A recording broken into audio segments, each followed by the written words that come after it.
I am here and we are live. I'm actually 2 minutes early. Ho, ho, ho, I'm Santa Claus. Get my glasses on. There you go. Now I'm Santa Claus. I'm not Santa, I'm Santa. Check out what we've got here. We got a whole bunch of gifts for people. And all of these are courtesy of Stephen Dallas.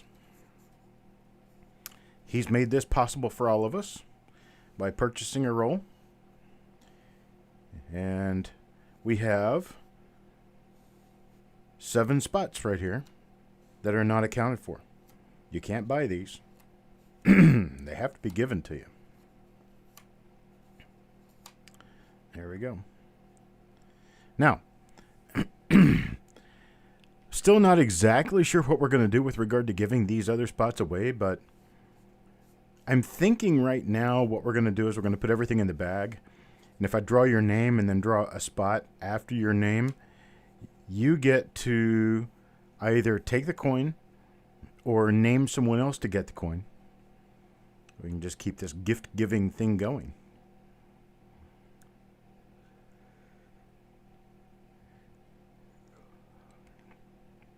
Did you not get a coin in this?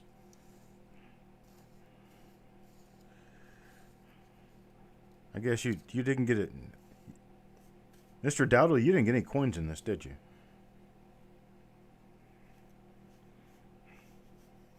I don't guess you did you? I don't think so. I don't see any.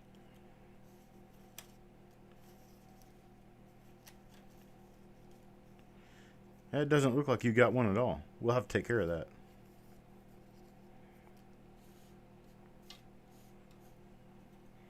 Okay. I'll get you one right here.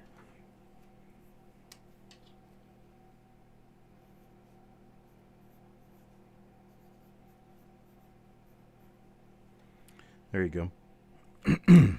You'll have a spot in here. Is there anyone else in here who does not believe that they are in this roll? We'll make sure you get into the roll. Let's see, Jeremy. I'm not sure. Yeah, you got one right here. You got one right here. So you've got at least 2 spots in this roll. These were done by drawing from people who had made purchases during the roll reveal show on Friday, the holiday roll reveal show. If you weren't at that show or didn't make any purchases during that show, you would not be in this list, and I could put you in if you're not already. Let's see. CMUS Omaha.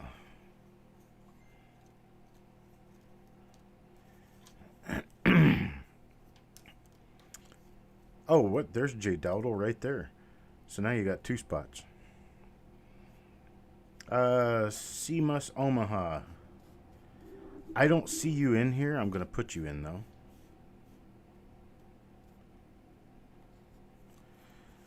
So let me write one in here for you.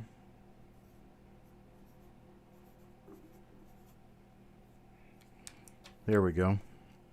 We've got one in there for you now. Adam? Let's see. Yeah, you've got one right here. Let's see. Adam.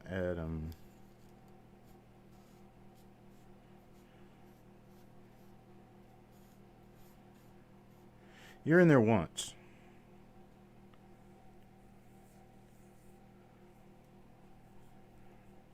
Let's see. Ron Fry. Well, you did make purchases in other rolls the other night, did you not? I thought you did. Okay, we'll get you a spot in this roll.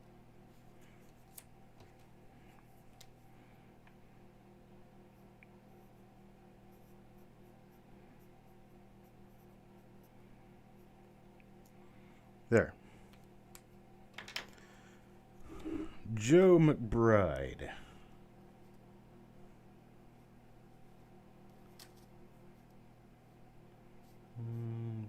Chris Vines. No, I don't have anything in here for Joe McBride. I'll have to give one to you. Try to get everybody I can involved in this one.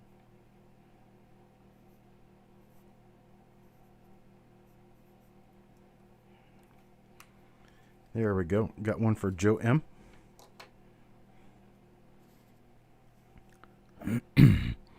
Anyone else who does not believe that they were in this one?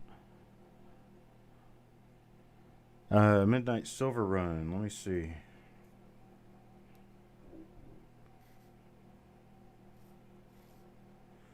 Nope, don't have you in here. So I'll put a spot in for you.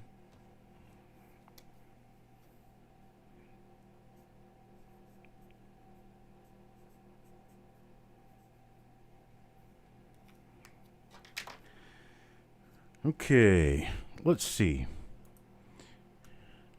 Since this is a holiday special,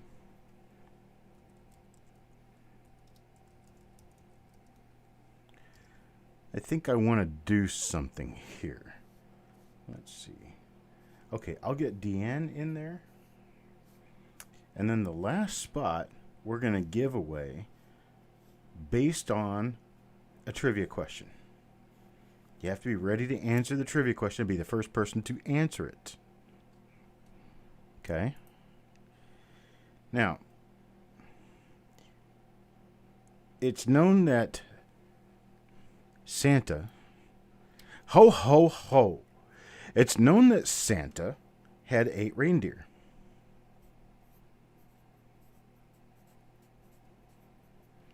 There's Deanne right there.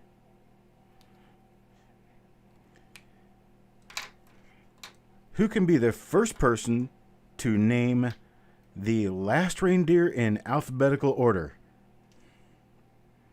The last reindeer in alphabetical order.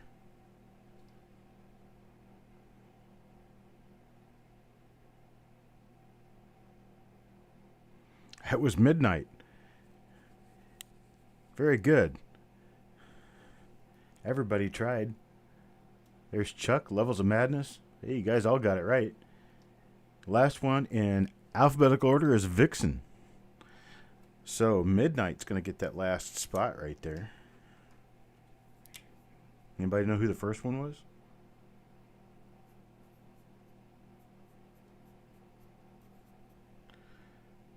Who was the first one in alphabetical order? That's right, Benjamin. You got that right. Comet's the first one. Because you would have Comet, then Cupid, then Dancer, then Dasher. And then, actually, no, that's not right. Cupid's not the first one. Blitzen is, that's right. It was Blitzen, that's right.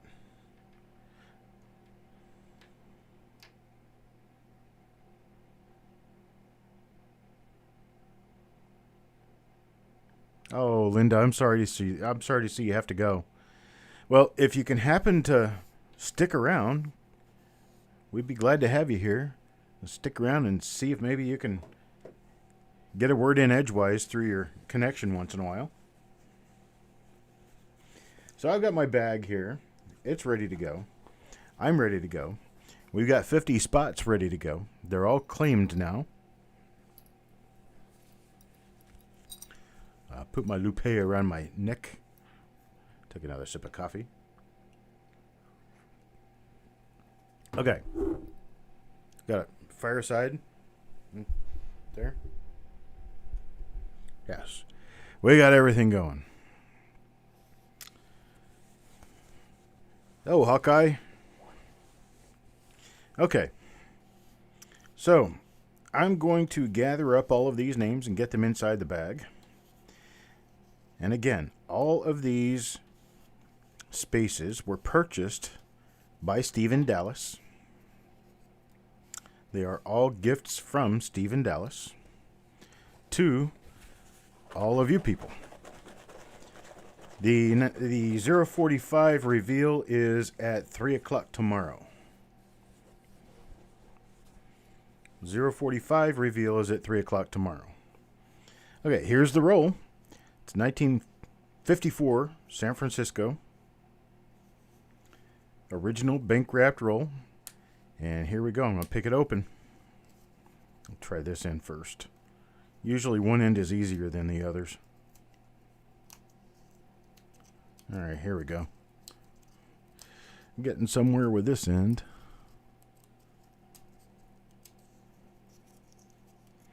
I like 54S. A lot of cute RPMs and stuff. There's a number of minor doubled dies. They're doubled dies nonetheless, but there are minor doubled dies that a lot of people don't look for or know about. But I do. Okay. We got both ends coming open for us. You know what? Something else too. We're going to give this wrapper away. Yeah, find somebody to give this wrapper to, right? So we're going to make one of these.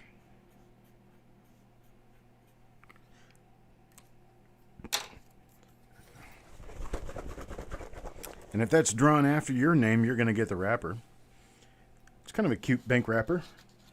It's American Trust Company, San Francisco, California. Yeah, San Francisco minted Lincoln cents in a San Francisco roll.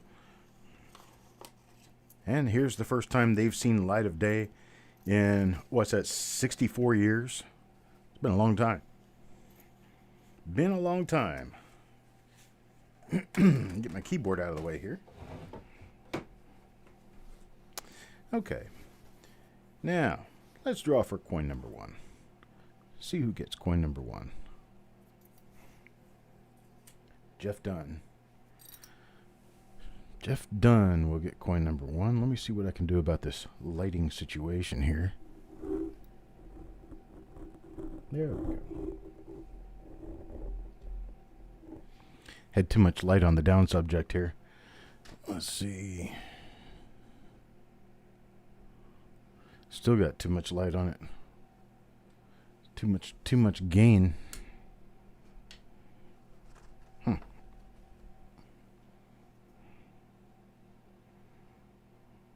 I don't know what's going to solve that.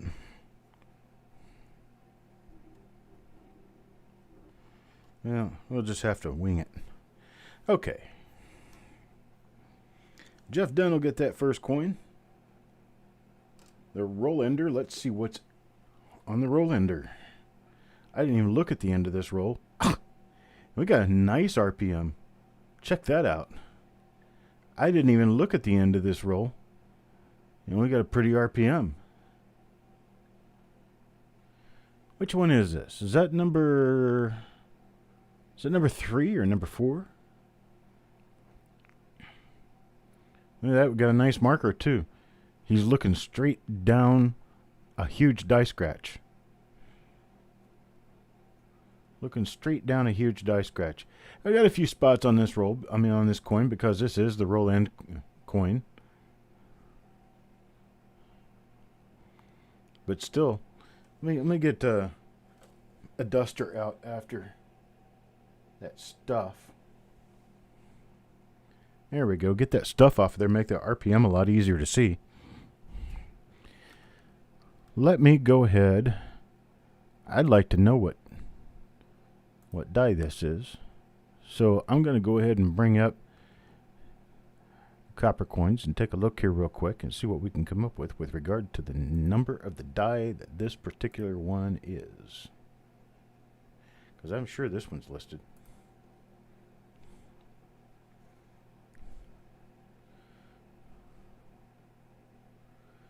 Yeah, looks like this one's going to be RPM number 10. Think it's going to be RPM number 10.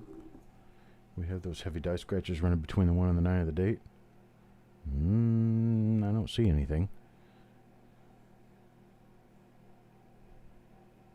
Okay, they do wear away.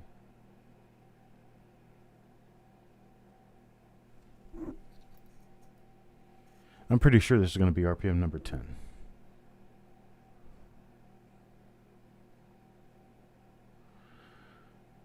So that's what we're going to go with for now anyway. That this is RPM number 10.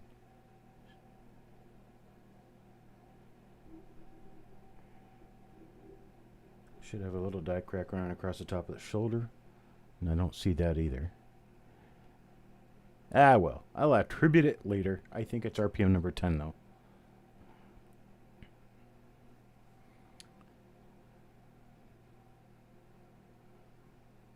You say 10 is too far north for this?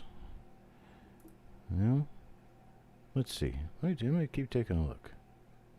This isn't RPM number 2. It's too far away from the 5 to be RPM number 2. It's not 1, 3, 4, 5, 6, 7, 8, 9, 11. Could it be 12? No, it's not 12. 13, 14, or 15. Number 10 is the only major listed RPM that this could be. So I'll have to take a look at some other time. I'll get these back out after we get done, and I'll take a good close look at them, and I'll find out exactly which one this is for sure. But it is my current belief that this is RPM number 10. All right. Awesome. First coin in the roll, and we got a nice RPM. How about that? That's for Jeff Dunn.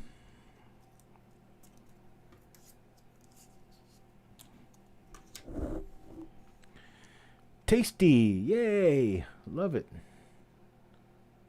Okay. Coin number 2. Let's pull out coin number 2, see who coin number 2 belongs to. That's going to be Doug Reese.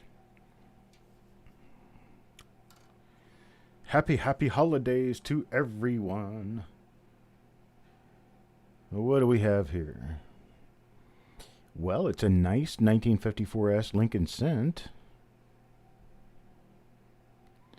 Nice full red coin with very few marks on it.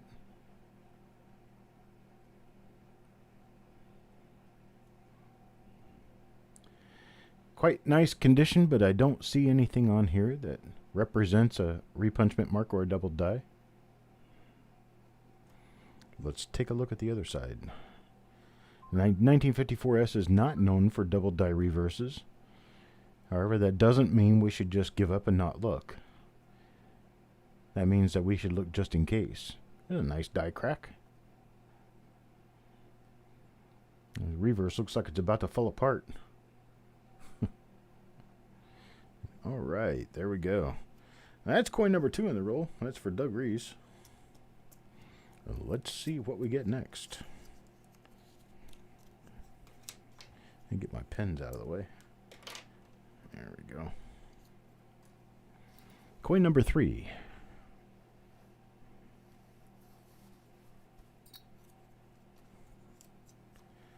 Simas Omaha.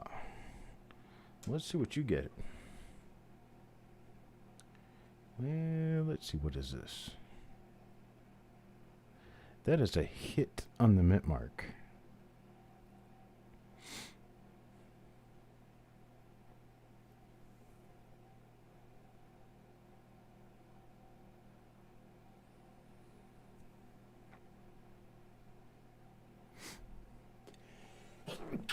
I tried to hold that. Excuse me. Here we go. Let's look at the reverse on this one. See what happened. Yep, somebody did bust your S.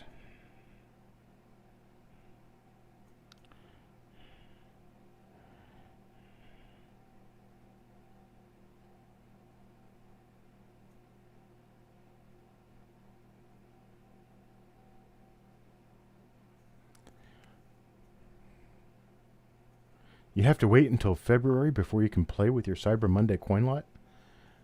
Oh, why would that be? Did you have to put them away for the while?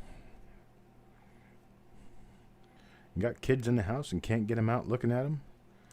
Looks like Simas Omaha got a normal 1954S coin out of this one. But a normal coin is still a good coin.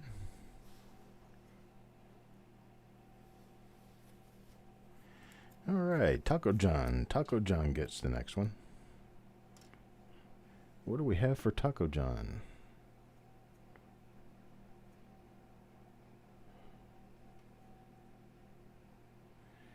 Yep, no RPM.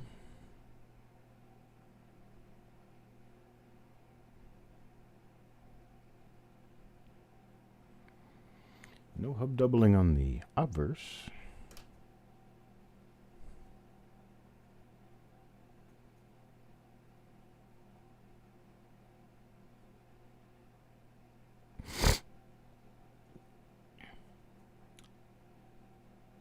A lot of die scratches on the reverse, but we don't have any hub doubling.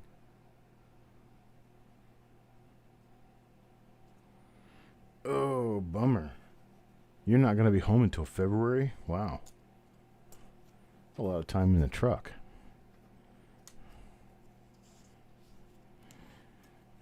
That's one of those jobs I hope you really like.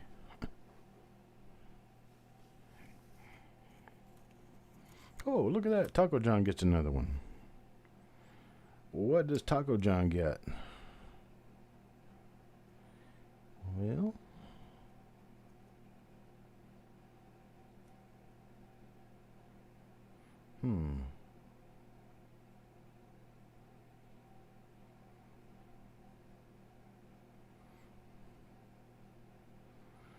okay, I'm getting a better angle on it now. Okay, I don't see anything. I thought there for a minute that I saw something, but I was mistaken. A lot of die cracks in the head.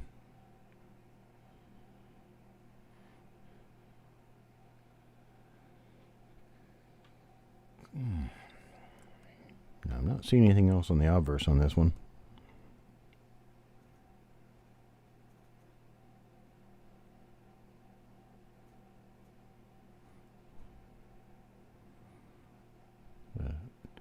Really late die state reverse, got die cracks everywhere, seems like. This is what I'm talking about with the very late die state. You can see how it's almost confusing to try reading the coin up close like this because there's so much going on the surface. And you just don't see that with the earlier die state coins. The details on the surface are much more prominent than the die wear itself. But this is one of those cases where the die wear has almost taken over as the design. And the actual design is starting to slide off the die.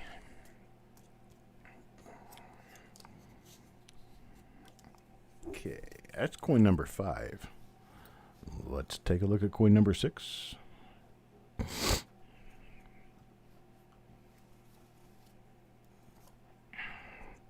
Midnight Silver Run. Let's see what Midnight has.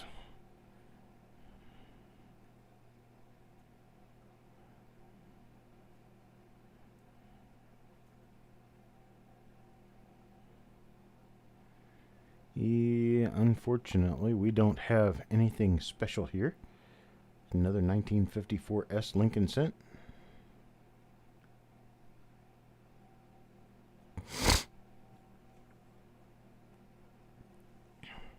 Take a look at the reverse side. Kind of wonder why this one is so spotty. Nice die crack down there. This die I think we've already seen. This is the one we were just looking at.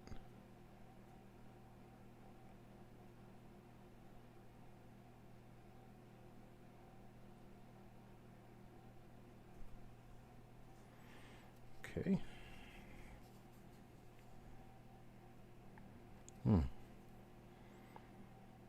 Nice uncirculated coin, except that there's some weird stuff on it.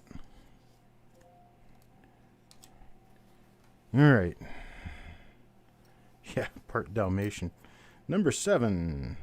Majestic. Sounds of Coins. Let's see what you get.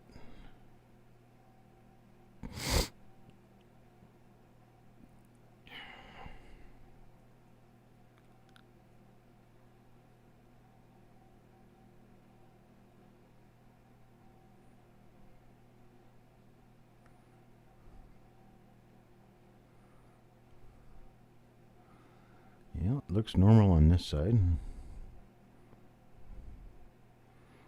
No hub doubling, no RPM. Let's see what we get over here.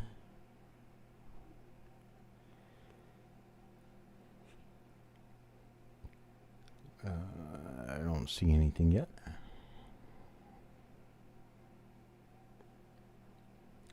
No. Nothing on that side.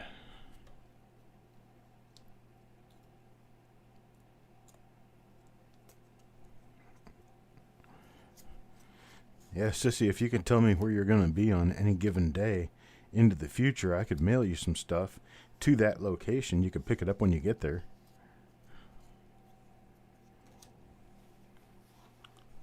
Hello, Mantic. The nose of the 4. On the last coin we looked at, on this one.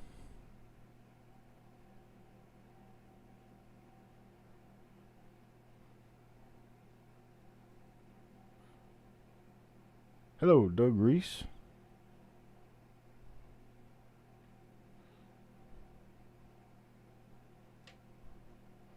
The nose of the 4. Are we talking about the top of it? Or are we talking about the part facing the 5? Looks like a dimple. Oh, you're talking about up on the top. Okay. Yeah, there's nothing there.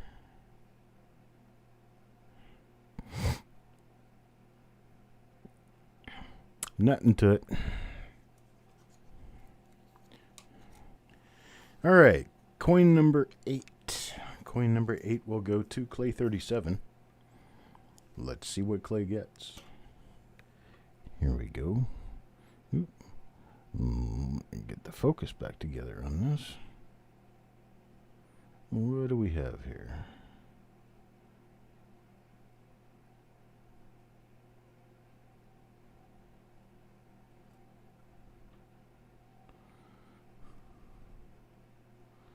It's like a normal 1954S to me.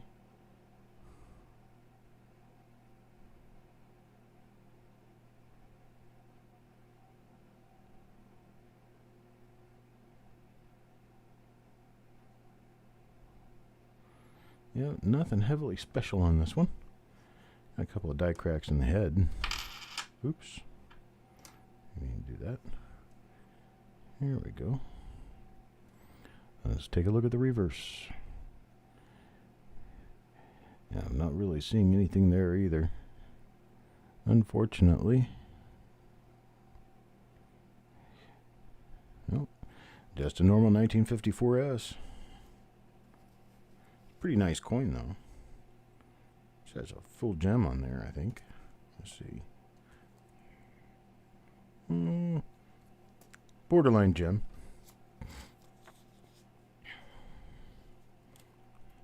All right, Clay. Let's see who gets the next one.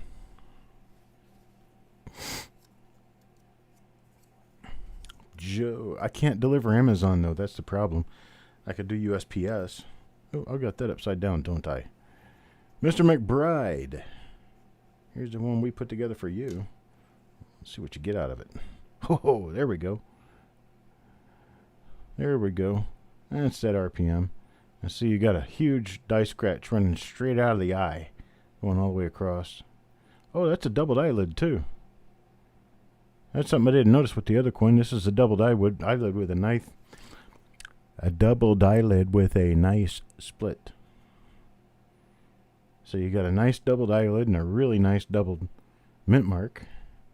Let's see if we have anything else doubled on here that we didn't notice before. Don't see anything.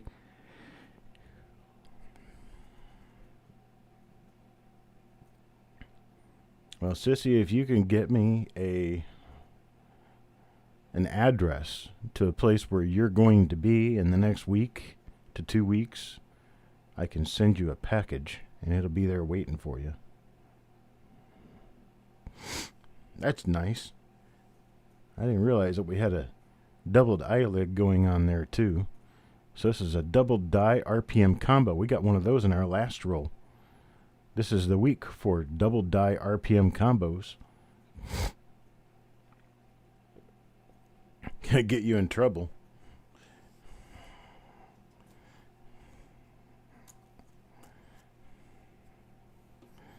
You have to have your downtime. You can't be out running all the time. You have to have your downtime. Chris Vines. Chris Vines. Let's see what Chris Vines got.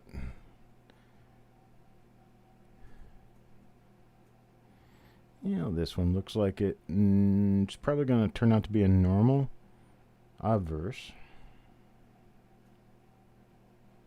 Let's pull a marker off of here. Okay. You got that pair of angled scratches coming up out of the one. That'll be a good one to use for this. So we know this is a normal die. A lot of heavy die scratches on the reverse.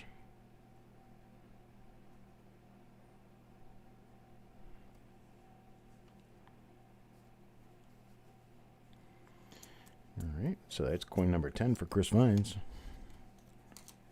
Let's look at coin number 11. Coin number 11, Mr. Worley. Let's see what Mr. Worley has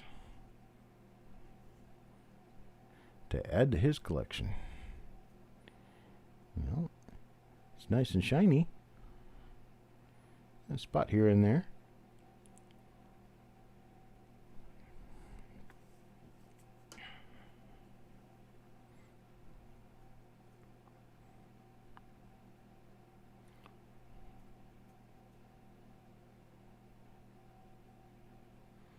Yeah. A relatively normal coin.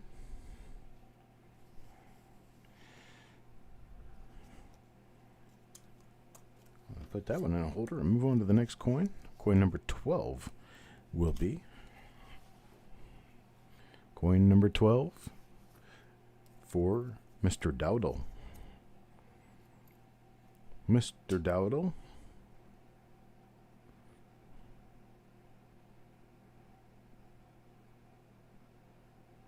Don't see anything there.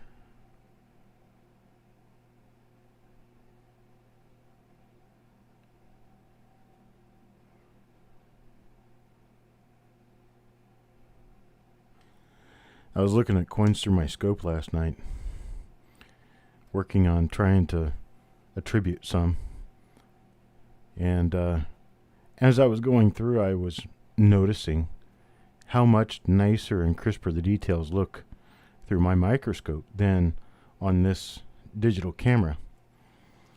And I was thinking through the idea, why don't I just get a trinocular scope and hook a camera up to the top of it?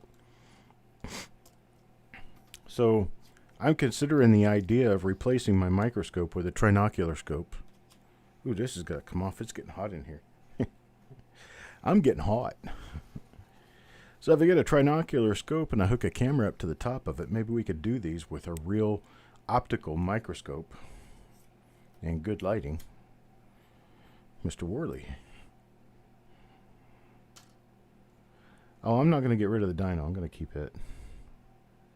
Ooh, there we go. There's another one.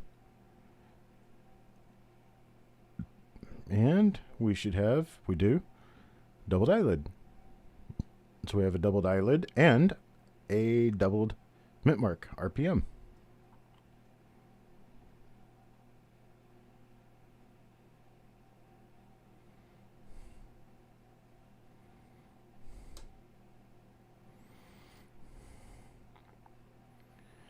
Mantic, I want to know more about that. I want to replace this camera, this one right here, this one right here. There we go. I want to replace that, and I want to do something for a camera that'll go on the top of a trinocular scope. I want to spend probably around $200 or $300 on the scope, and I'm looking at probably spending $200 or $300 on the camera.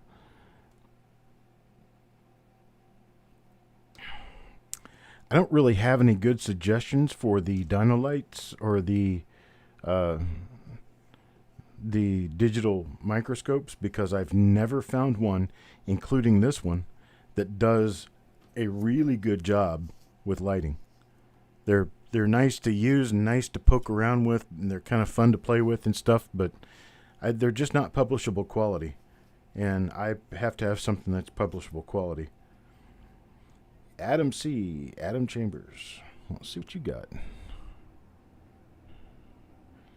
Yeah, I'm just at a point where I want to be able to do this, and I want to be able to do it fully professionally. I want to be able to do it looking under my microscope so I don't miss stuff, because I'm kind of tired of having to go through rolls twice, because I go through them here for the show, and while they look nice, I'm afraid I'm missing a lot of stuff because the lighting just isn't right. I just can't get the lighting perfect. When I go under my microscope, I can see every single little mark and line and everything else, and it's all easy to see.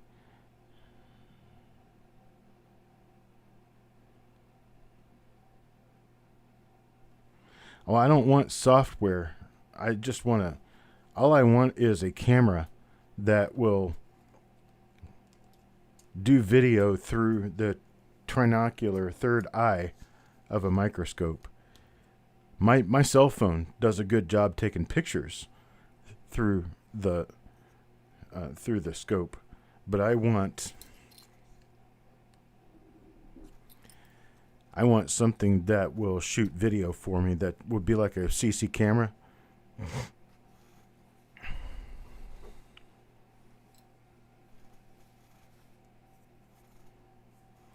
Sissy Atwell.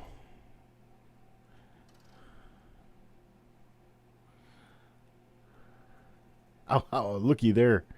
There's another one.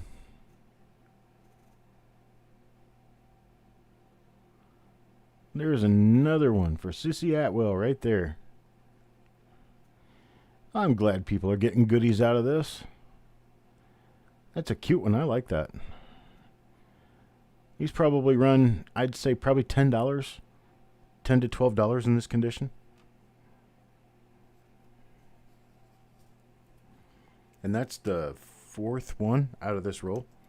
And we're only 15 rolls in, or 15 coins in. 15 rolls. Yeah, this is the fourth one.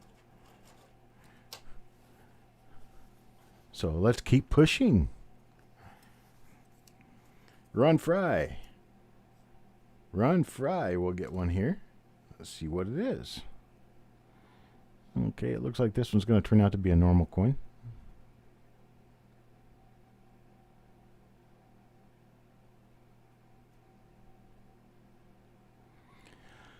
All of the known double die obverses for 1954S will show in the date area.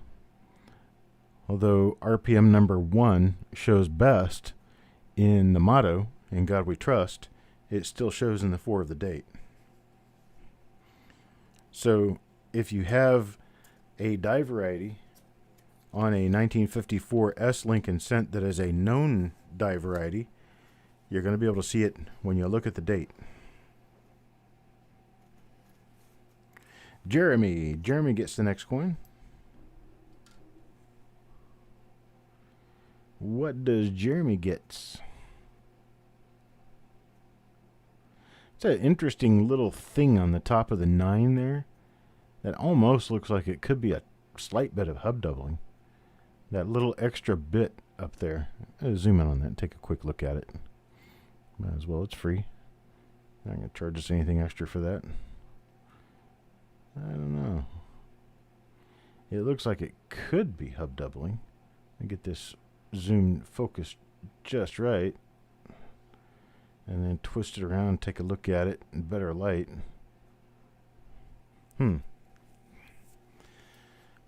That's a interesting little hump bump off the top of the 9 there. Huh. I don't see exactly how that could be turned into a double die, but it looks nice. That's why I have to go with a unequivocal no. It's a talk me into it and I'll believe it. Otherwise, no. That's what kind of no this is. Talk me into believing it's a double die and I'll list it. Otherwise, I've got to say no because I can't prove it is.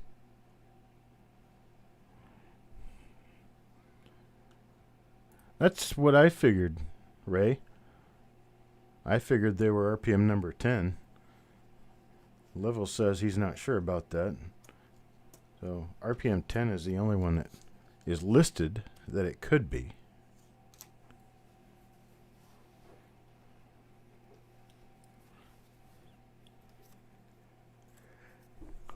Excuse me, Andrew O'Neill. Andrew O'Neill gets the next coin in the roll. What do we have? Yeah, it looks like we have... Is that an RPM?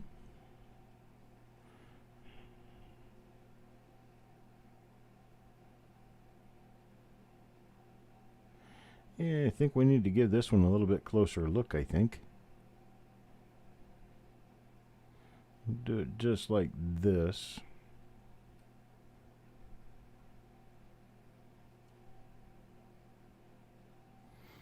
Yeah, I think it is an RPM.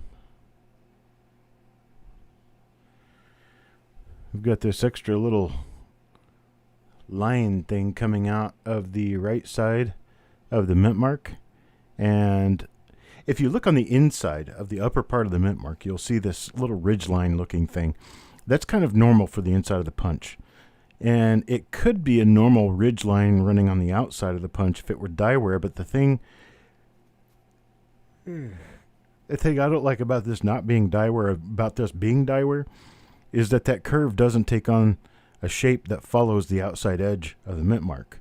It actually points back into the mint mark, which tells me it's part of a repunched curve. I think I'm going to investigate this one further because I do believe this to be an RPM.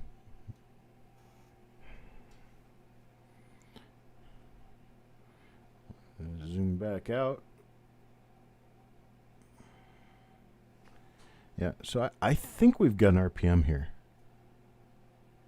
And so I'm just going to move on.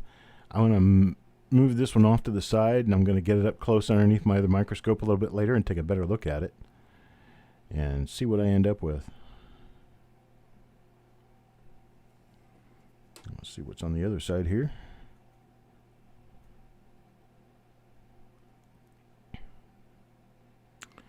And as expected, and as with pretty much every other 1954S Lincoln cent I've ever seen, we have nothing at all on the reverse. RPM 13. Is that what you think that one is? Okay. I'll make a note of that. So I think Andrew O'Neill got himself an RPM 13. We'll have to check it. Now I've got to go through the other 12, 13 coins in the beginning of the roll and make sure I didn't skip over one of those. Copper Kingdom. Copper Kingdom. It's got a mint mark really close to the date, but there's nothing doubled on this mint mark.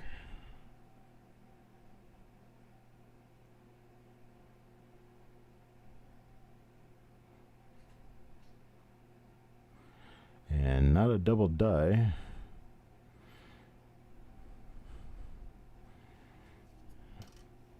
I'll flip it over and take a look at the reverse real quick. It doesn't look like I have anything over here either. No, sir.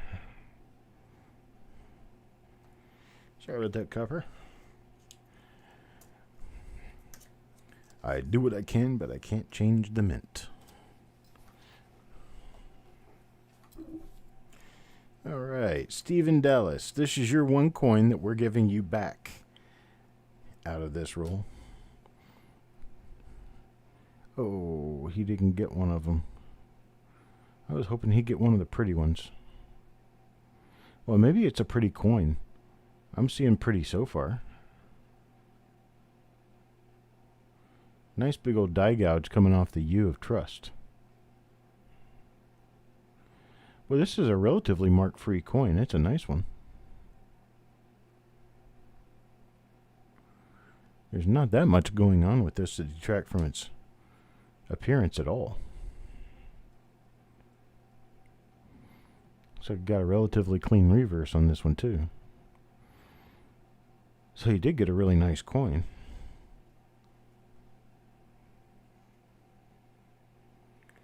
Yeah, it's just a little musky. It doesn't have quite the luster that I would want out of a 66, but it doesn't have very many marks on it at all. So it is a pretty nice coin.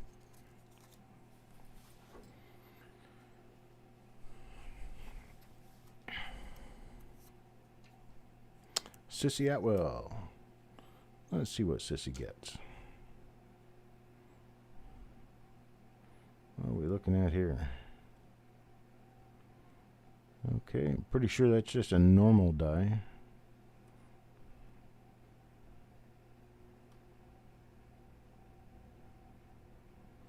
Yeah, just a normal one. I think we've already seen this die because we've got that pair of die scratches that run northeast off the top of the one. So we've seen this die before.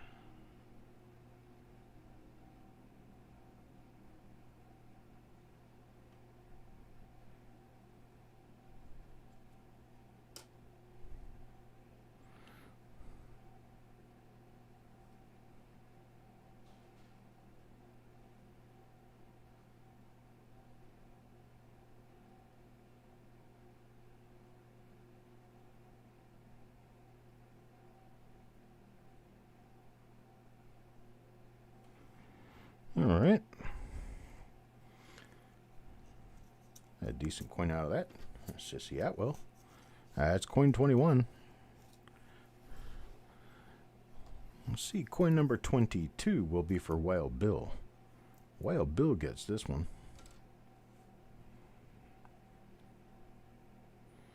And what do we have here?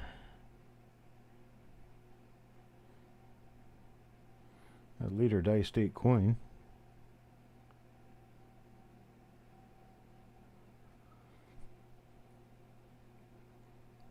It looks like it went in the roll with no doubling attached. We'll have to accept it as a normal coin. This is the one place where getting something that's messed up is exactly what you want. You go to the grocery store and you get messed up groceries, you take them back. But in coins, you get messed up coins and you definitely want to keep them. That just makes us a little bit on the weird side. Just had to put that out there.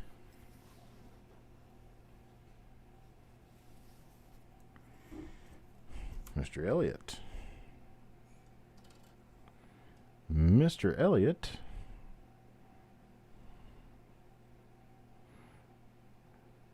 Looks like we'll come away with a normal coin here.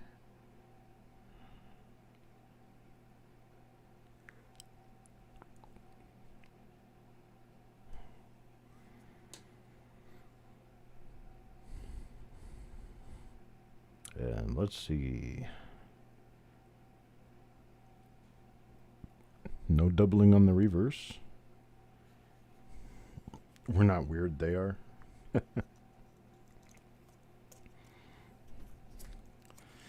Well, that's funny when it's 1,000 people in the world that are normal and the other, what, 6.5 billion aren't? Yeah. It makes me part of an elite pack of people, isn't it? Mr. Worley.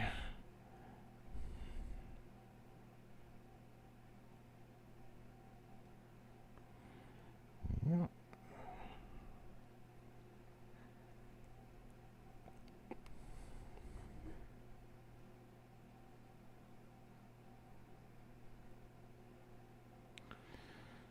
Not a super high grade coin, but it's nice.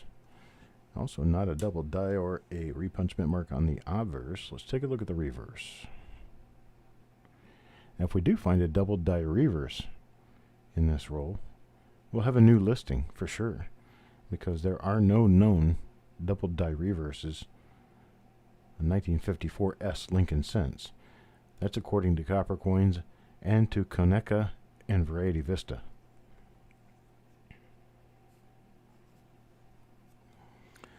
That's coin number 24.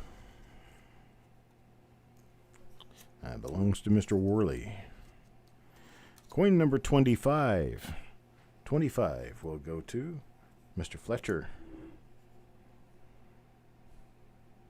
That one's got some color on it. Some of these coins are coming out like, I don't know, they got some toning on them.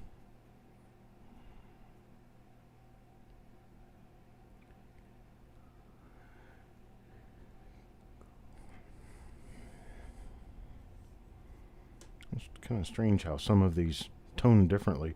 These things sat in a bag for a while. That's what this deal is. These sat in a bag before they were rolled.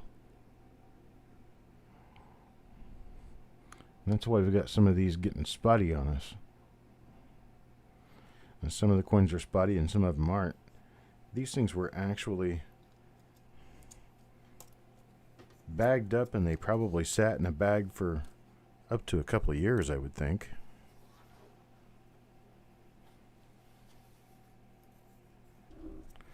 Robert Adams.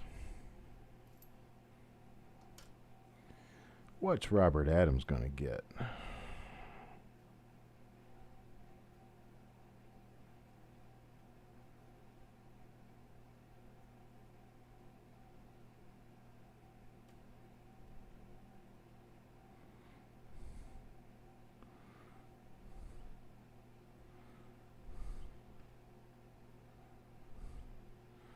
Not seeing anything right off the bat. Let's take a look at the other side.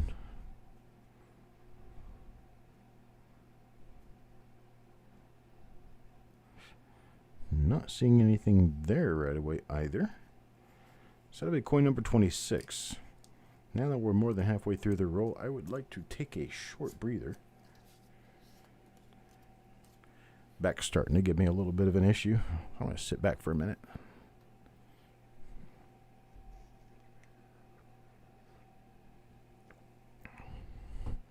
So you said check RPM 13.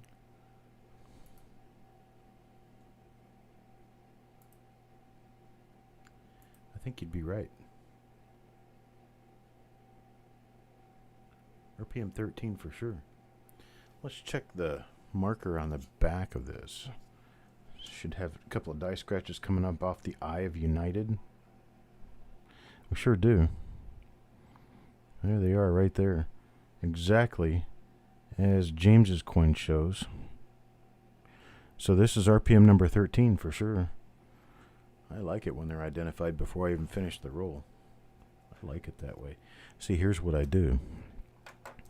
I take my little pen right here, and I'll do a number like that, 013, and then I'll take my flip, and I stick it right in here with the coin. That way when I find others like this, when I go through to identify and find out whether I need to replace photos, I've already got the die number ready. Already on the ready. A lamination under Liberty. On this coin. Let me get this focused back in a little bit better. No, I actually believe this could be. It is a lamination, yeah. Because there's a lot of little areas like that. Yeah, it's a lamination. A couple of jumping jacks. Yeah, I'm ready to get back into it. I just need to sit back for a couple of seconds. That's all. Because I'm kind of leaning forward in a really weird way to do these coins. I need to probably move my chair. What I need to do is be able to... Hey, Levels, thank you very much for the $10 super chat. Let's see if I can move my... No, see, I'm pretty much fixed the way it is. I can't get closer. That's about as good as it gets. But I'm okay. I'll be fine.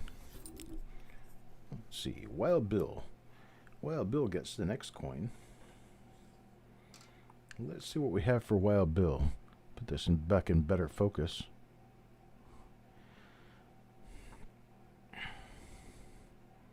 Well, this is a nice coin. You can tell it's nice and bright and clean. Couple of little spots. No big deal. We've got no doubling on this one. No RPM. But we do still have that little thing coming up off the top of the 9. Maybe that's a master die issue. I'll just have to keep watching.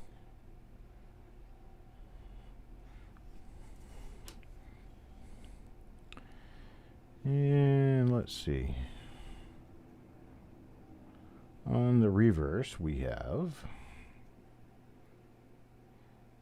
A bunch of interesting die scratches, and that's about it, though. Some pretty heavy die scratches. And there we have us a normal coin for Wild Bill. That's coin number 27 in the roll.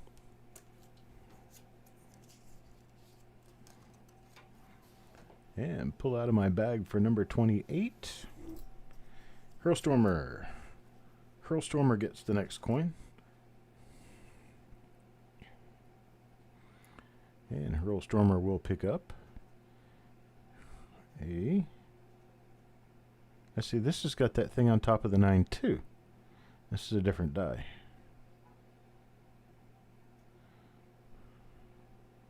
I do believe this is a different die.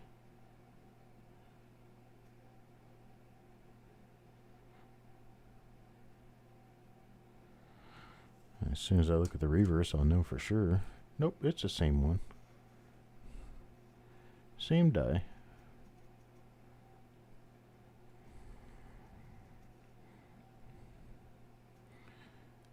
Same die pair. So we'll just have to keep watching. Because I think that's probably a master die issue. Or a working hub issue, something. Not by the individual die, though. Let's see. Oops. Mr. Patek came out. Let's see what Mr. Patek gets.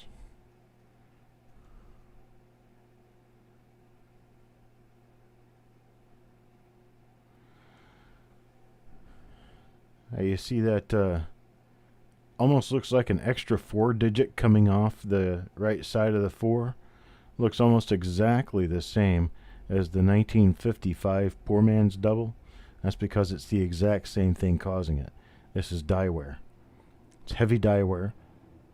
You'll see that everything appears in some form or fashion to sort of be doubled toward the rim. That's all die wear. Every bit of that. Has no premium value and is considered normal. Just a normal part of the wear and tear of the die. Well, generally, Coin Junkie DD, for a lot of people, the initials DD signifies doubled die. And that's not what this is. You mean to say like MDD, which machine damage doubling, which is basically what this is.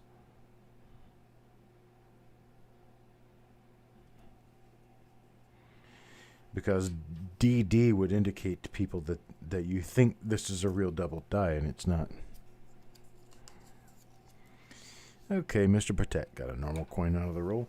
We started off real hot on this roll, and then it's cooled off a little bit for us. We'll have to try to see if it picks back up. Coin Addict. Coin Addict will come up next with a... Looks like a normal S.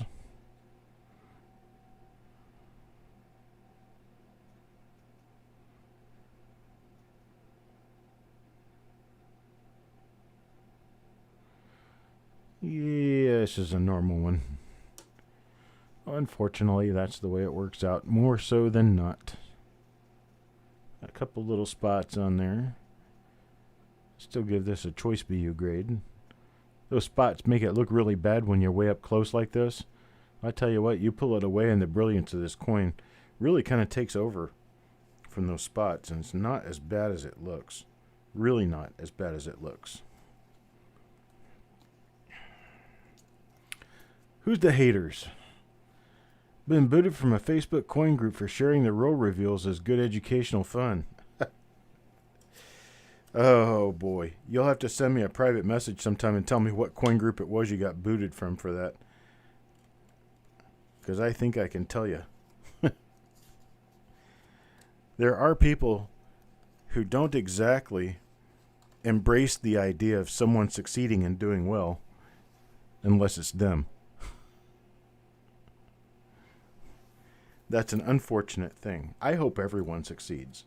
I love seeing people succeed. I mean, even if it's to my own detriment, I still like seeing people succeed. You know, this one got itself... Now see, here's another one that's got that little thing on the top of the 9, and this is definitely a different die. I believe. I'm going to flip it over again and find out that it's still the same die pair. Stonecutter. Give it away in roll spots as gifts. There you go. Thank you, Stonecutter. I appreciate that super chat.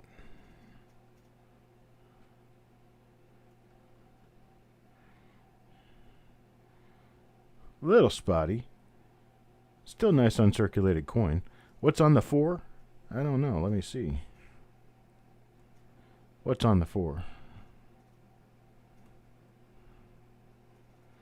Don't see anything on the 4, brother.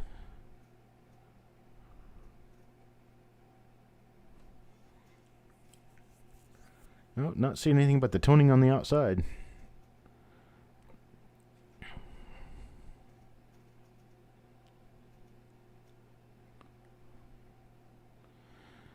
We got just a little bit of on the leg of the 4. I'm not seeing anything, brother. Nothing at all.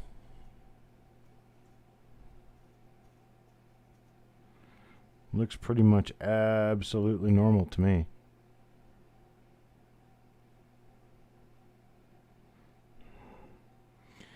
Well, the unfortunate thing, Mr. Fletcher, is that there are a number of people out there who don't think they have time for the educational part because the only time they have is to work on making money.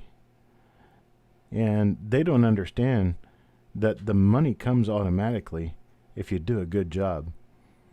You do a good job and people pay you.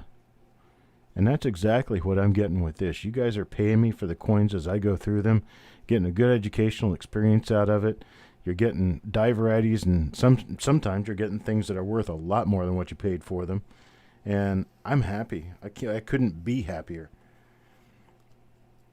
There was once upon a time, many, many years ago, I didn't let anything pass my desk without me searching through it very thoroughly for anything that I could get out of it. Now, I sell hundreds of rolls a month without even looking at them. And to my detriment, because sometimes people say, hey, what's the big idea? You sold me a 1964 roll and the whole thing circulated. And I said, I'll get you another roll out tomorrow. I didn't look at it. I didn't know it was circulated. Look through them anyway, because, there could be some goodies in there. You got them for free, so have fun.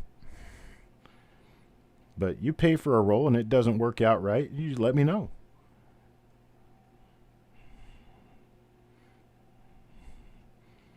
I trust all you people to do me right. Because I know you guys trust me to do you right. And I do everything I possibly can to make sure that everything comes out the way it should. But unfortunately, you've got your groups of people out there who they've got to be the ones who are on top, regardless of what they do or know. They don't really want to work for their money. They just want it to look like they work for their money.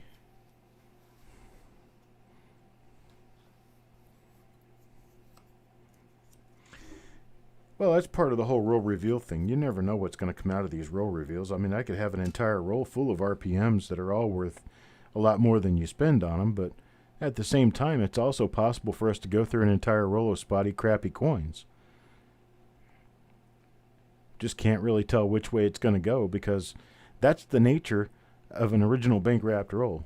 You get an original bank wrapped roll, until you open that roll, nobody knows what's inside. Well, I got a bunch of spots going on here. I get out of this brown spotty stuff. It looks like this half of the roll was, I don't know, it was maybe stored wrong or something. That's weird. Looks like they're starting to turn a little bit. But I'm one of those guys that fully believes in karma. And you do good, and good comes back. You do poorly, and you pay for it. Mr. Harmon. God, we haven't hit one of those RPMs in a while now. The 8 or the 13, or the 10 or the 13. See, I'm not going to speak too soon. I'm just going to wait. I'm going to speak too soon. It's better to keep your mouth shut and leave people wondering whether you're dumb or open your mouth and remove all doubt. So, okay, this is a different die. That's what I was about to say. And now I know for sure it doesn't have all those die scratches like the other one did. And now I'm going to show you what I was about to say. You have that thing on the top of the 9. Got that thing on the 9 on this one too. So it's relatively safe to probably say that most of your 1954S's are going to have something on top of the 9. And that would be normal. So now that I've seen that, I can dismiss it. I can, next time I see it, I can say, yeah, I've seen this a bunch of times. These are not the droids you're looking for. Move along. I know I'm a dork. But that's why you guys like me, because I'm a dork. Everybody thinks that I'm this like really gruff, highly educated coin guy who can't just break down and have fun. They don't know who I am. Let's see.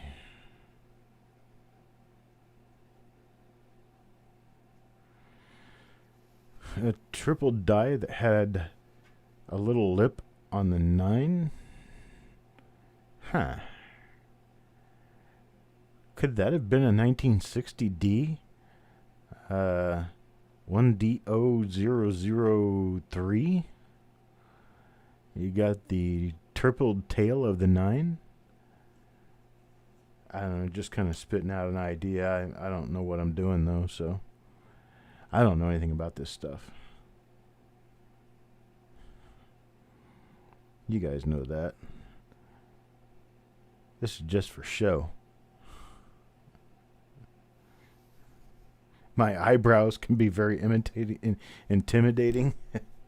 My eyebrows. These little furry creatures. Was a 1959D. You got one of them? Tripling on the 9 of the date? That's weird. As I know there's a 59D double die obverse as a class 6. It's got extra fat lettering in the date. Here we go. Gene Miller. I'm hoping to get goodies, but we just keep running into more coins that are starting to tone down to brown. This RPM? You sure? I don't think so. Oh, it was an RPM. Okay. Yeah, I don't remember right off. Of course, I think you know a little bit about... I go through a whole bunch of rolls, so I'm not likely to remember a lot. And I find that as I'm getting older, I'm not remembering a lot more than I used to not remember. And then there's other times I'll just absolutely surprise myself. I'll sit down with a piece of paper and draw relatively accurate pictures from memory of all the 1960 DRPMs from number 59 to 64. It's just weird stuff. I had no idea sometimes what I can do. I don't think I'm intimidating, though. My funniest complaint? Oh. Hey, look what I got in my hand. That means Gene Miller gets the wrapper.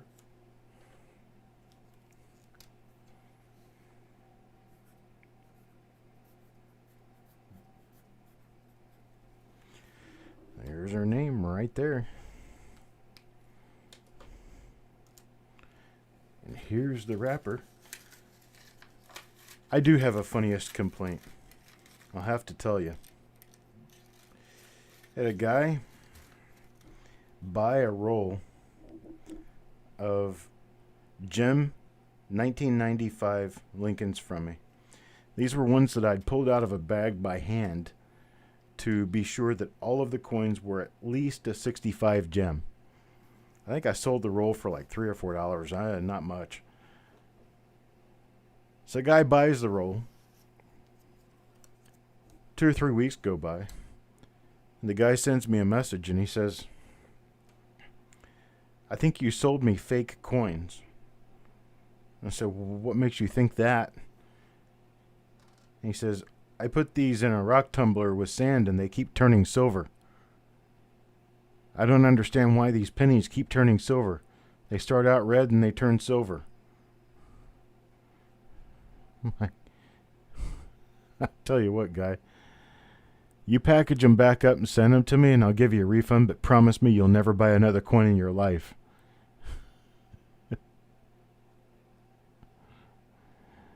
I said, the reason they turn silver is because they're electroplated in copper, but they're made of zinc. This is all the other pennies. I said, he said something about having done that to a roll of 1981 pennies and they turned out fine. I'm like, well, yeah, it would work fine with a 1981 roll because it's not the same as a 95 roll. You're kidding me, right? You have to be kidding me.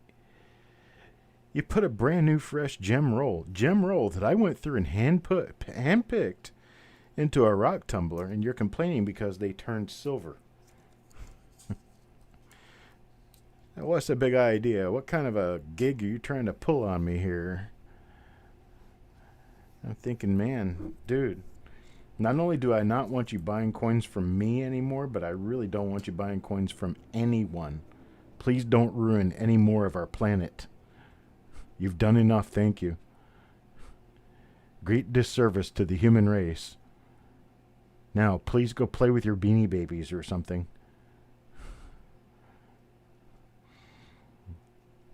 Go do stamp collecting. There's plenty of those around.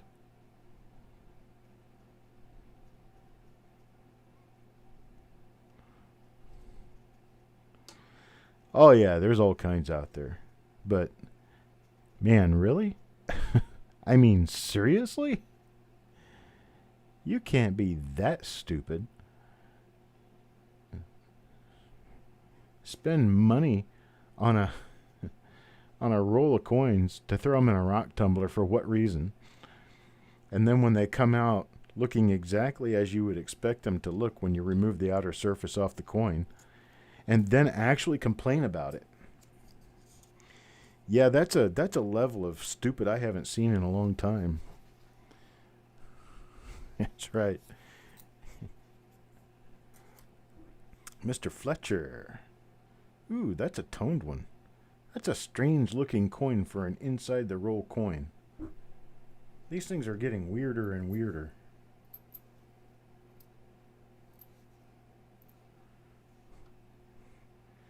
These things had to have sat in a bag for a while.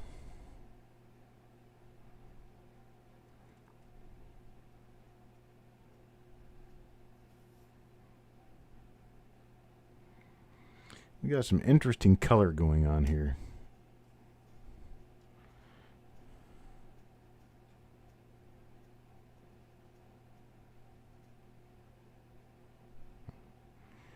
Oh, geez. I've sold nice, bright, uncirculated coins before. Even on Facebook, in the groups on Facebook. And I'll get people telling me, oh, well, that's been cleaned. It's kind of funny how it's been cleaned. It just came out of a fresh bag. Tell me how that happened.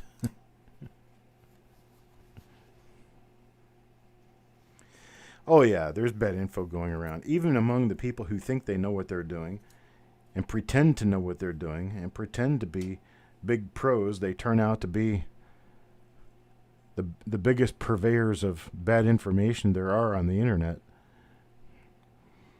Even some of the YouTube channels out there. Oh, yuck. That's cancer.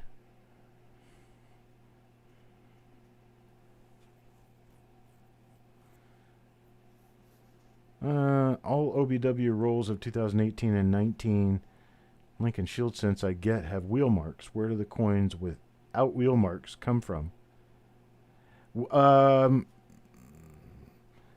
Can you describe to me what wheel marks means? Are you talking about all the coins or just the ends of the rolls or what? And then what is a wheel mark? Can you show me one? We may be talking about different things, and I don't want to answer the question improperly. I want to give you a good answer.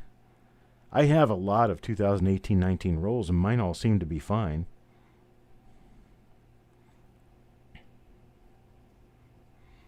Guys that tell you that none of your rolls are uncirculated. Yeah. Or the people that'll tell you that as soon as you touch a coin, it's not uncirculated anymore. Oh, really?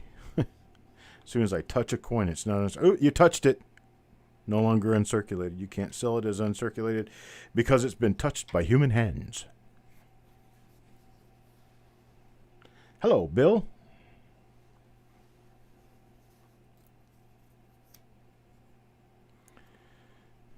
All coins in the roll scratches at the top of Lincoln's head. Maybe another word for wheel marks. Comes from counting machine, I'm told. That may be where you're getting them from, and their counting machine is a little rough on the coins. So you're talking about like scrape marks and black marks from a rubber wheel on the coins? That shouldn't happen. Somebody's got their machine adjusted too tightly is what's going on. They're running pennies on a dime setting. What? Is Ken in here? I didn't see Ken in here. Ken is in here. Hi there. Hello, Ken. Who let you in? Hey, boys and girls, look, we have another RPM number 13. And you see it right there? Another RPM number 13. The door was propped open. Darn it, Mantic, I told you when you came in to be sure and close the door behind you. Oh, no, we've got a fingerprint. Well, not only do you get a beautiful RPM, but you get a banker's fingerprint with it as an added bonus.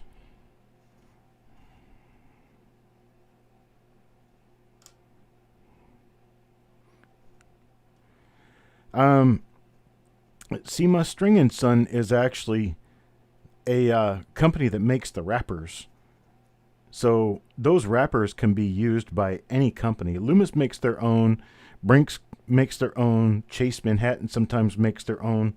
But String & Sons is a generic. It's kind of like saying Kleenex. And it's a generic company that makes, well, it's actually a name brand, but it's a company that makes the wrappers.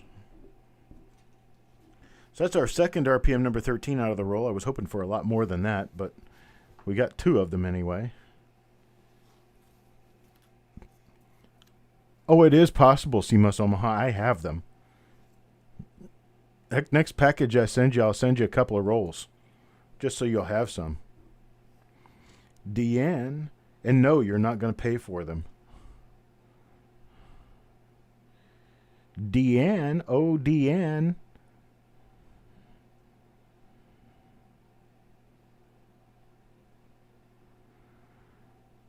Yeah, the wheel marks, that's something that shouldn't be on the newer coins as fast as they're wrapped in the machines they use to wrap them now. I don't see any reason why there'd be problems with those. Now the rings on the outside of the rolls, on the coins number 1 and 50, those we call it ring of death, which basically it's a scrape mark that's put into the coin by the crimping machine. That when the end of the roll is crimped in, they press it too hard and it's adjusted too tightly, and the little spinning thing that curls that paper inward on itself actually scratches up the coin.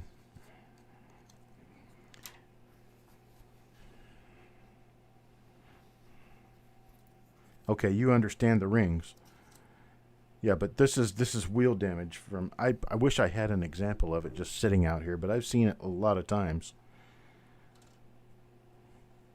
Where the wheel scrapes across the coin, it kind of polishes an area of the coin as it goes across, and it leaves sometimes residual black rubber behind. I noticed those being very common in the early 60s, but recently, no. The machines have basically changed. Now, people like me who used machines from the 30s and 40s, when I roll brand new coins, they roll like they rolled back in the 1930s and 40s. because my machine is antique. Look at that die crack. That's kind of neat. A little tiny die chip crack right up the top of the T. And then you got that one that runs all the way down the T. That's kind of neat. This one, by the way, is going to Doug Reese. Nice die crack on the left wheat there. That goes about halfway down the wheat. That's kind of cool.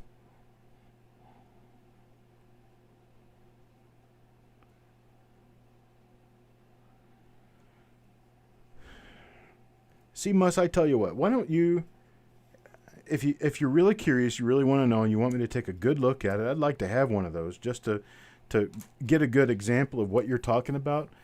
Just pop one in an envelope and send it. It doesn't have to have anything else with it. Just send it to my name, Chuck Daughtrey, P.O. Box 646, Morrisville, North Carolina, 27560.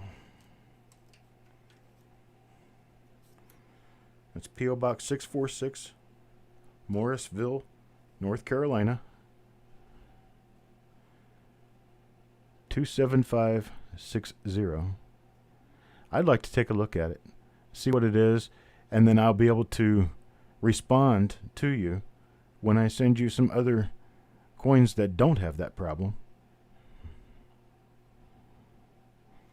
Now, one of the things on the more modern Lincolns that is very typically a problem with the modern coins is milk spots.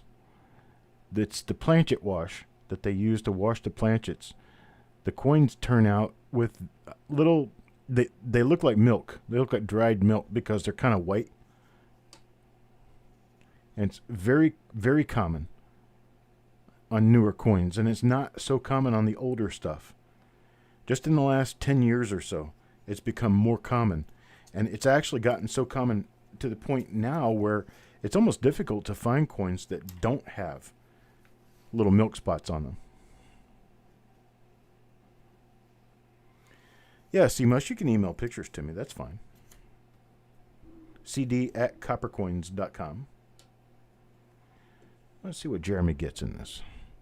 We have almost run dry of RPMs in this roll. That's disappointing because we got so many really nice RPMs right in the very beginning. Because I think like 5 out of the first 10 coins were RPMs, and then it all dried up. Dried up like a fart in the wind. I didn't say that.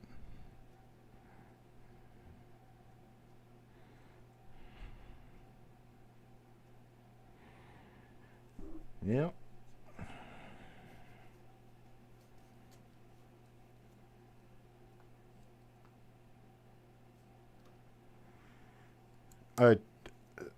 C-Mus, I tell you what. Here's the deal. In January, I'm going down to Florida. I'm going to be picking up a whole lot of rolls of coins. Part of what I'm picking up is going to be 30 boxes of 2018 rolls. I don't think I have any problem giving away a roll or two. Just don't worry about it, brother. Mr. Dowdle. Mr. Dowdle? What does Mr. Dowdle get? There's another one that's toned down. Gosh, I sure wish these were nicer. All of a sudden, this roll went from great to ugh. We were doing fine the first, 10, 15 coins.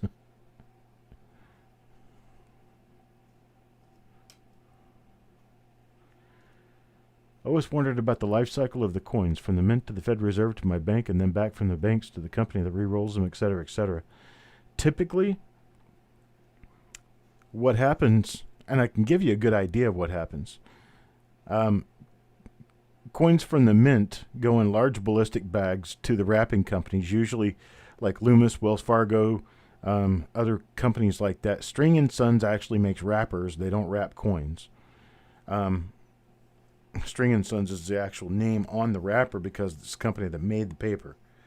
But so they get wrapped up by a bank or the Fed Bank or someplace. Then they get stored until banks call for them. When the banks call for them, they give them to them in those $25 boxes. So Man, here's another one from Mr. Dowdle. What do you know? And this one's shiny too. More shiny anyway. Not an RPM, but it's still pretty nice. Nice for a 1954 SA. And so when the banks call for the coins, they send them these $25 boxes, and the banks will break open these $25 boxes right there and give change. Or they'll sell rolls directly out, and that's how you end up with some rolls, or you could end up with boxes. The bank sells them to you. The bank also sells them to the department stores and convenience stores and all the other places that give people pennies so they can throw them away in the parking lots. And when the 5% actually make it back to the bank, because the other 95% ends up in gutters or at the bottom of somebody's shoe or some sort of a gully, usually the banks will put them in sorting counting machines, and they'll bag them up, usually about $50 to a bag, and the bags are going to be these big plastic sacks that seal at the top. And those big plastic sacks that seal at the top, they end up counting exactly $50 or exactly $100 worth of change of one particular denomination into those, and they send them back to, or they swap them with the Loomis carriers or the other the Brinks carriers or the Wells Fargo carriers. They'll bring in $1,000 in change, and the bank will pay for it with loose change. And then those companies will appreciate it. Adam, I'll take care of that. Those companies will rewrap whatever they get and send it back out to banks again. And so that's basically how the cycle goes.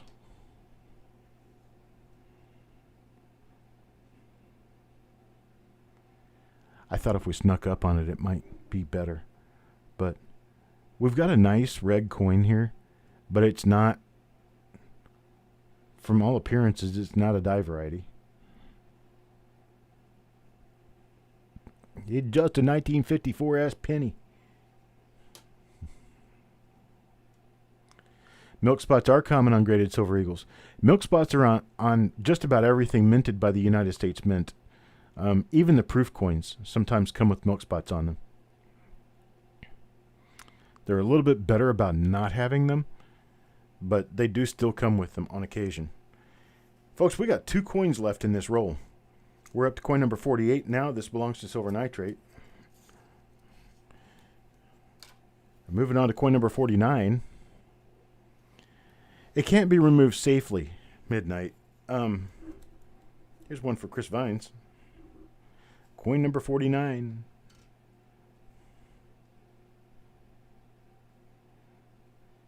Okay. Looks like we have ourselves another normal coin in the roll.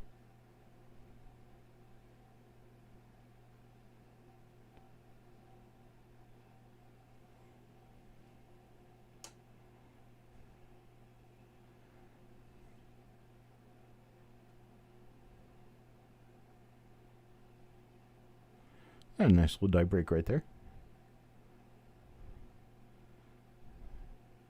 Doesn't quite go back to the rim. That could have been something that might have turned into a cud.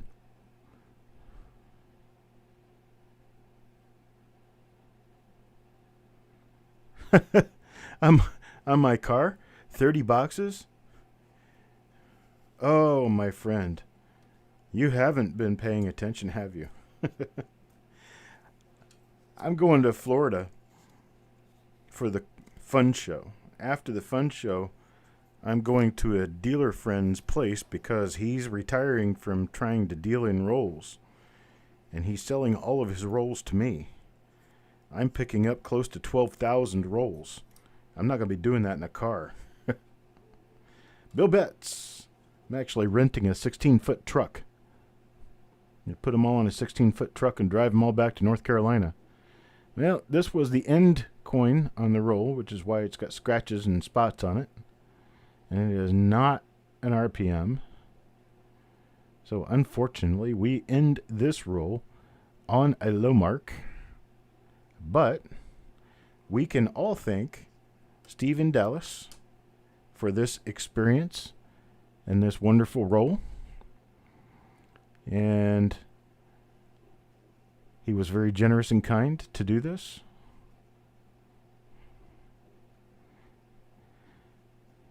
Yeah, folks, the reason I've been having these huge roll sales is to try to make room for what I've got coming in. I have to make a little bit of room for all of that. Yeah, Trucker Chuck. Hey, I have to go through South Carolina on the way. I could always pick up other people to help unload.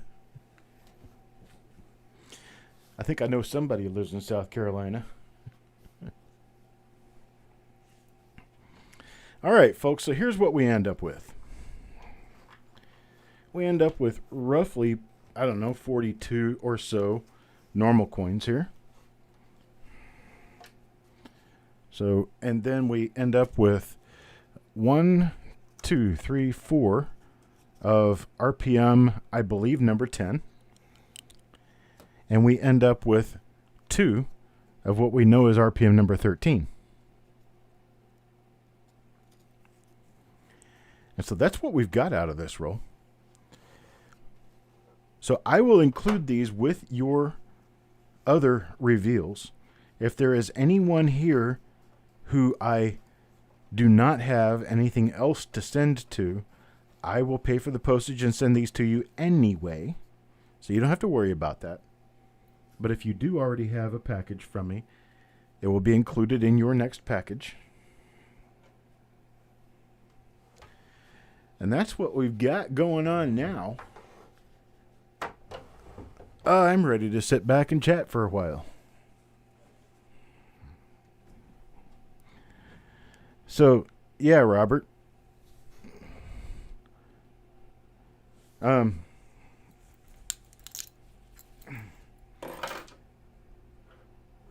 want to figure out a way to make it to North Carolina? You can help me unload. I might even give you a few boxes. In West End, North Carolina. Where is West End, North Carolina?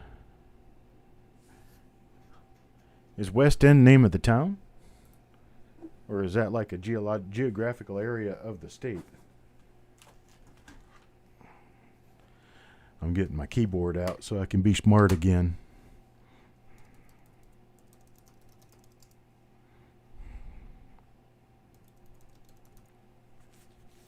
West End, North Carolina is the name of a town.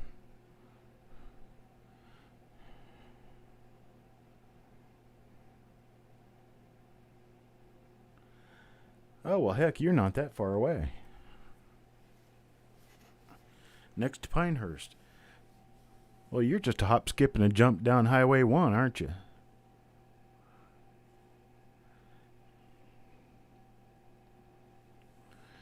Well, heck, you got a pretty good idea of where I live.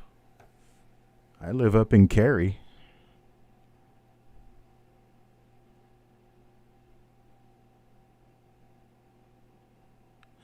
Deanne, here's what happened. Somebody came to us and told us that we missed them when they said they wanted spots in the 44 reveal. Went back and I looked at the video, and sure enough, we did miss him. So what we had to do was we had to shuffle spots around to get him into that roll because he belonged in that roll. We missed him. He didn't do anything wrong. So when we got him in that roll, you had been straddled over the two different rolls.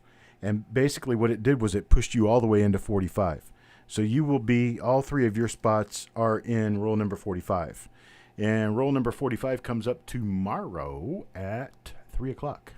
Tomorrow, 3 o'clock Eastern time. But I've got your spots already. And they're in roll number 35.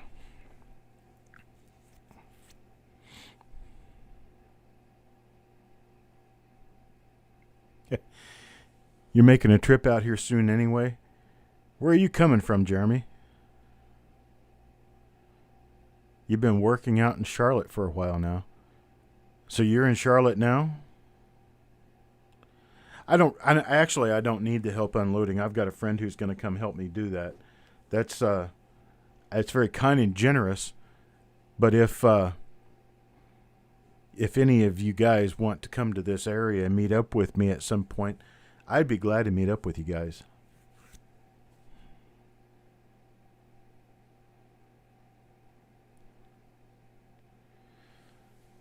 And that's right.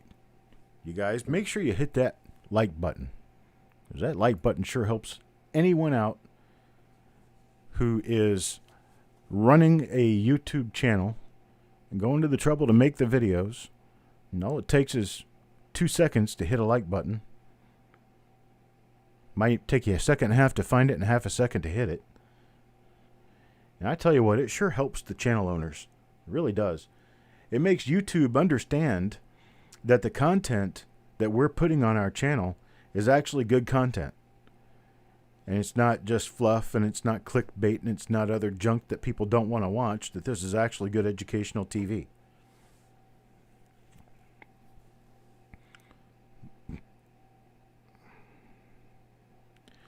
You're in Nashville now?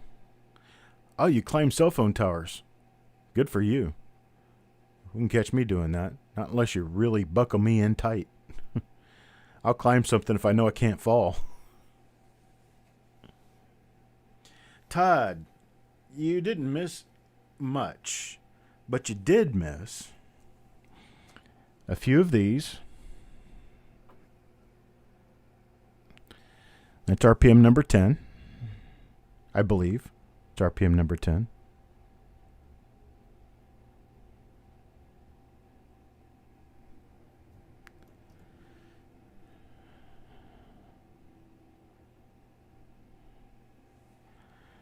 And then, that's RPM 10.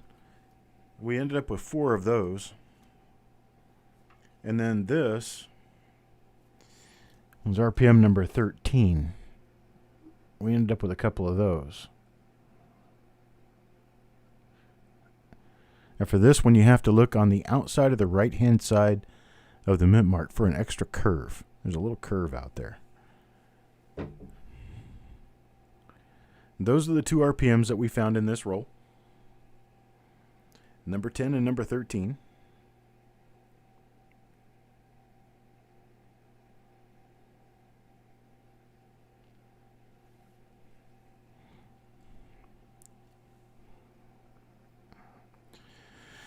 Wow, you guys do all this real work. Cutting stone and climbing cell towers and all that whatnot, and here I just sit in here playing with coins all the time.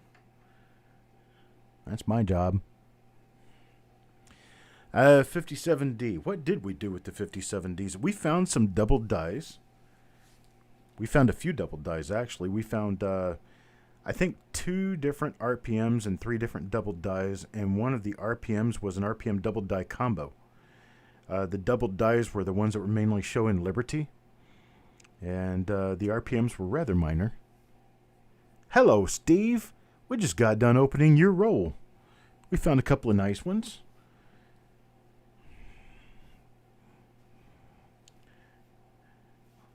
I was kind of hoping you would be able to show during that opening. It was fun. We had a good time with it.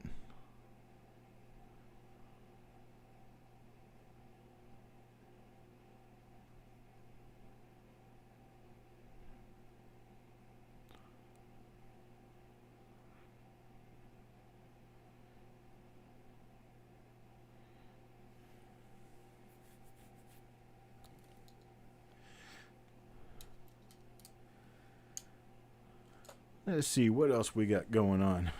You're on the road? Well, we appreciate it anyway, buddy. We had a good time with it. We ended up with 4, 5, 6 nice die variety coins out of the roll. Bunch of nice red ones. So it was a 54S roll, so we had a good time with it. Did a 57D this morning. Or actually earlier this afternoon we did a 57D. It turned out to have some nice stuff in it. Actually both rolls, 57D and the 54S, they each contained examples of a double die obverse / RPM combination on one coin. First time I've opened 2 rolls in a single day that had that.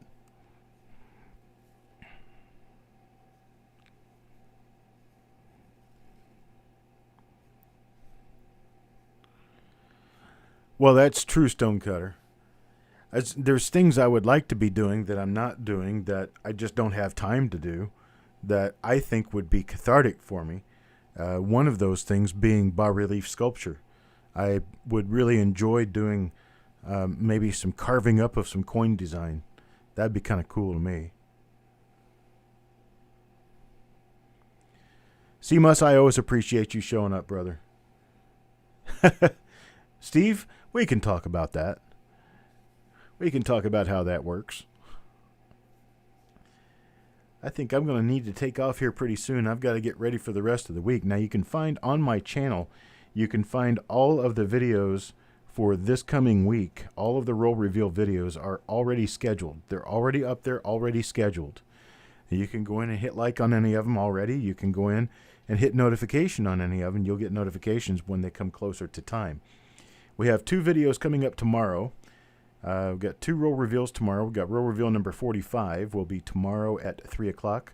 And then roll reveal number 46 will be tomorrow at 8 o'clock. All times Eastern.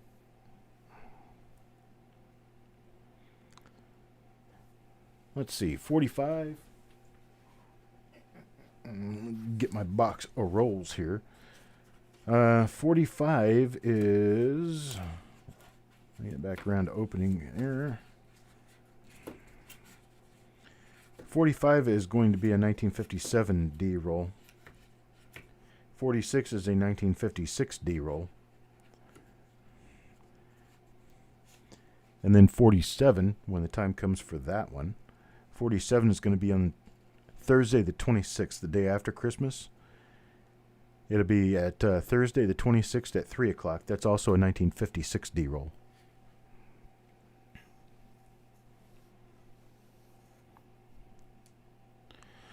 Okay, C-Mus, I appreciate that.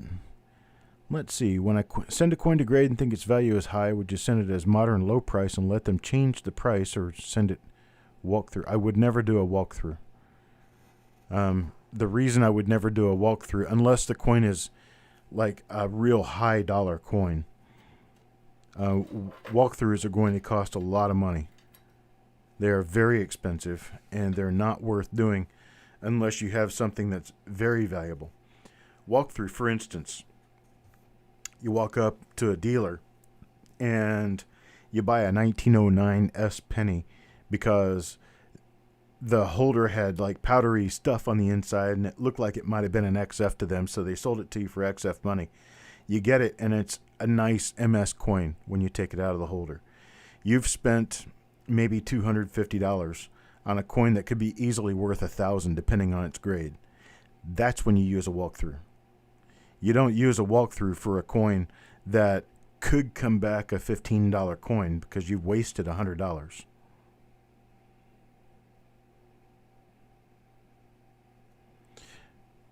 Right.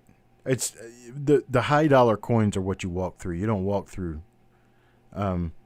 Even if you think it could be a grade that would bring a high dollar grade, first of all, you have to realize the reality of the situation is they don't give those high grades to people just because.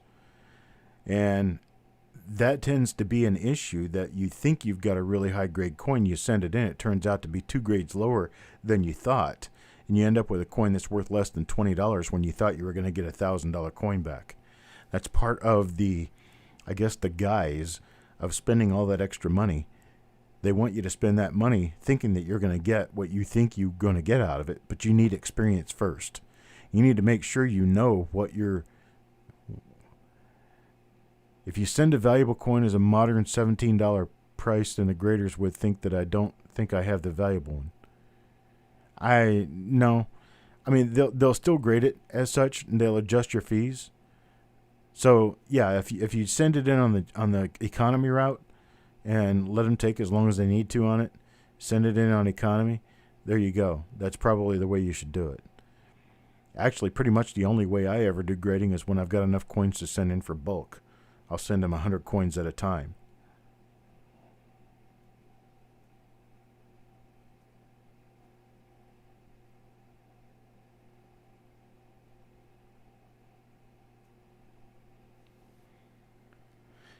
You're not seeing a 3 p.m. for tomorrow? You know, I can't do anything about that right now. I can't go. Well, I guess I can go look at it. I can open more than one window. Let's see here. Hey, look there. Chuck is live right now. Better go watch him. Let's see. My channel. And...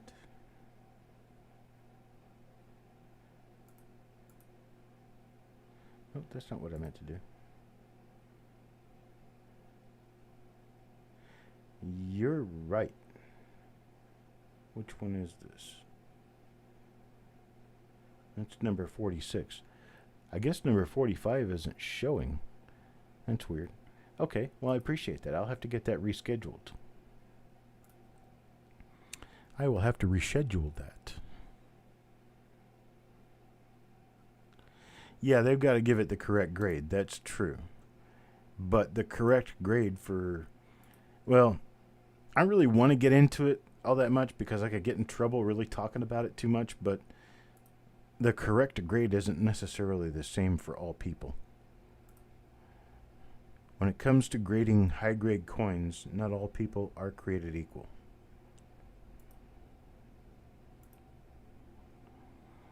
That's all I got to say about that. Now, see, I've got one here. It's already on there. For some reason, it's just not showing. So let me figure out why it isn't showing.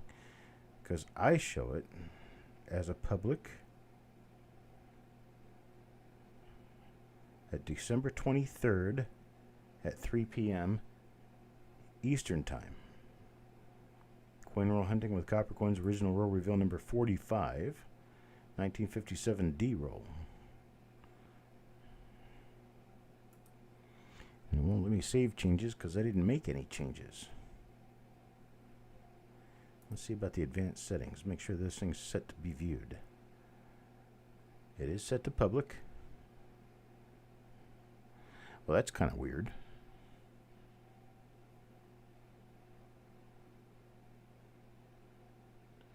I'll see you Monday, Bulldog. You're watching me, watching me. Isn't that funny?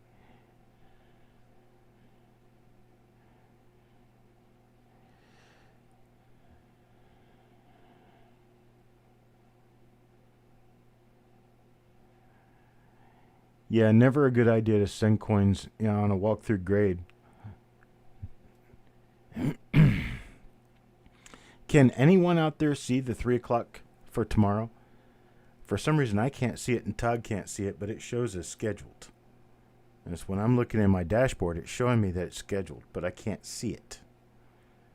I'm not sure what's going on there.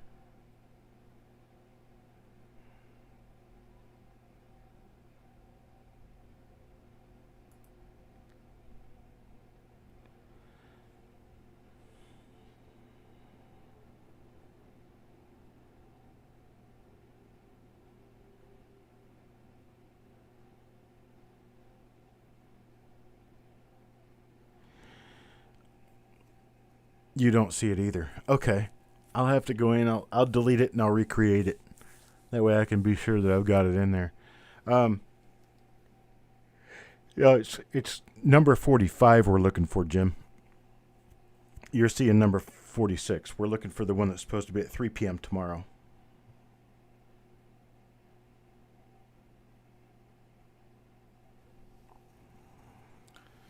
Yeah, well, that's when you're talking about the modern coins. But if you send in a bunch of wheat pennies, and you send in really nice wheat pennies, if they've got really nice, really nice surfaces on them, they're really nice coins. You could get the semi-high grade money coins, but the likelihood of me ever sending in a wheat penny and getting a 68 grade is kind of rare. Okay, Joe can see both of them. Chuck Patilla can see both of them. Why can't I see both of them? That's just weird. You can see the 3 o'clock tomorrow reveal number 45. That's weird. Okay. I can't see it. I'll have to check with my wife and see what she says. She's the judge of all judges. She'll tell me for sure. She'll probably just say, Why can't you do it? It's because I don't know your account. It actually says 2 p.m. That's probably, are you looking at it in Central Time?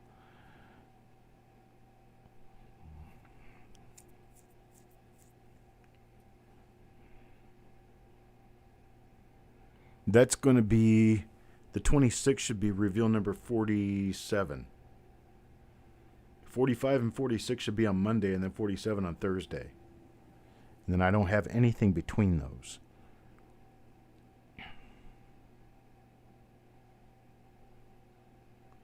Midnight, all the companies do the same thing, basically. And your fee structure is going to be less expensive for the companies that are less recognized and more expensive for the ones that are more recognized. The ones that are very well recognized by the market, NGC and PCGS, they have the highest fees because they know they're the best recognized companies by the market. The companies like ICG, they're going to have lower prices because they know that they're not well recognized by the rest of the market. Okay, DN can see them both. So I'm not really sure. I'll have to get back on a little bit later on after I end the live and make sure that's not getting in the way of things.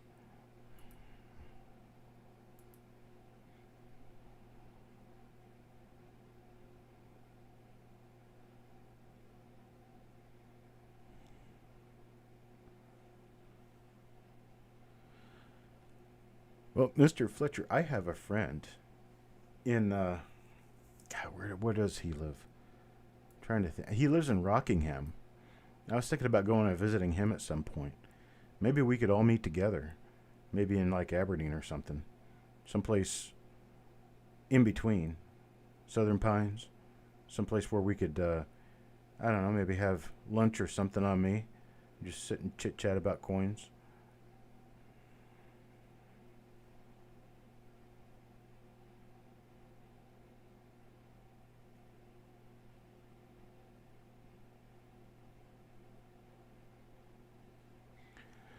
I'm sorry, Joe, what's on subscriptions?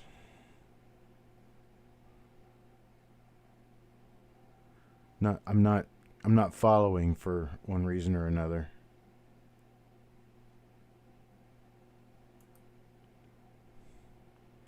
Yeah, that's another thing to concern yourself with, Midnight. The grading companies have specific lists of varieties that they will or will not recognize. And if your variety is not on their list of recognized varieties, then sending it to them to have them grade it, you're going to get back a quote-unquote normal coin with a grade. Jeremy, you have a good night too. That it's rare and been attributed is one thing. That the grading company will recognize it as something different.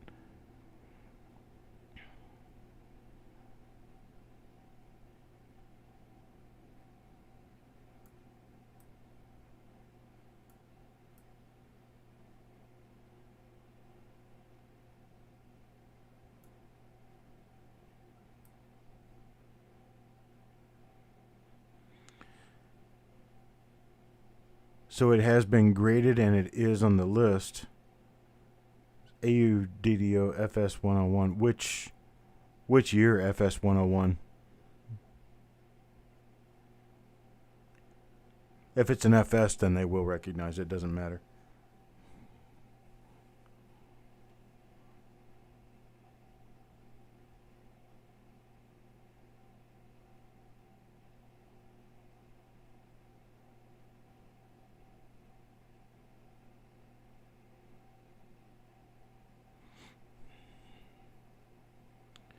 Bicentennial quarter? I think they will. I don't know, but a bicentennial quarter in an ANAX or PCGS holder, don't pay any attention to the values in the price guide, in the cherry pickers guide. You need to go on to Heritage and do a back search on that particular die in that particular grade and see what kind of money those actually sold for. Do a little research in that area. Look on eBay as well. And take a good average of what you have found with regard to that die for that grade and figure out how much people have been making on those. There's some of the FS listings that in a nice AU condition, you're only going to get $20, $30 out of the coin anyway. And going to extra trouble to get a variety designation on a holder is just not worth it.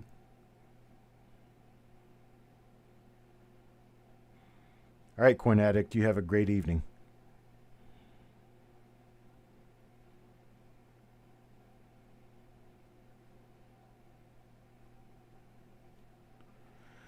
Well, you can also go to PCGS CoinFacts and look up 1976 quarters, and there will be a little section for varieties and other coins or other related coins or whatever the link says. You can click on that link, and it will bring up a list of varieties that they've graded from 1976. But Heritage would be your best place to go look, because if it's an FS listed quarter and there's other ones. Okay, PCGS has it listed at 700, and that's in AU for 700.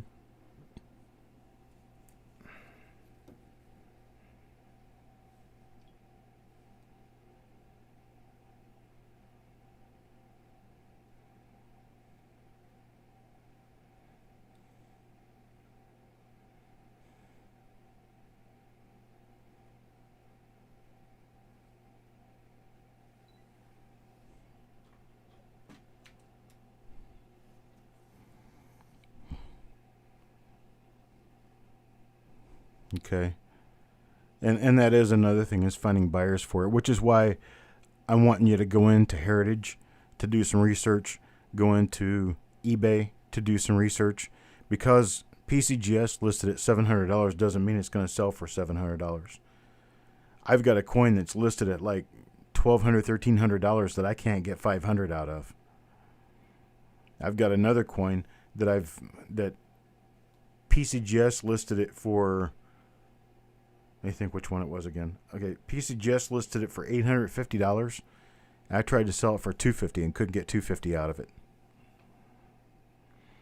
It's a lot of times their price guide values on some of these rare die varieties are, let's say, suggestive to the point that they're almost unrealistic.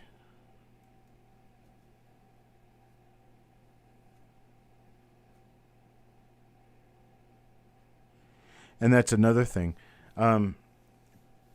Any of the price guides that have something to gain from publishing a price guide is going to publish a price guide that kind of sways in their direction with regard to value. So if company A says they can hold your coin and you'd be able to get $200 out of it, and company B says they can hold your coin and you'll get $175 out of it, but company C doesn't have anything to do with holdering coins, and they say it's worth $50, I'd probably lean toward the $50 a lot more than I would those higher values.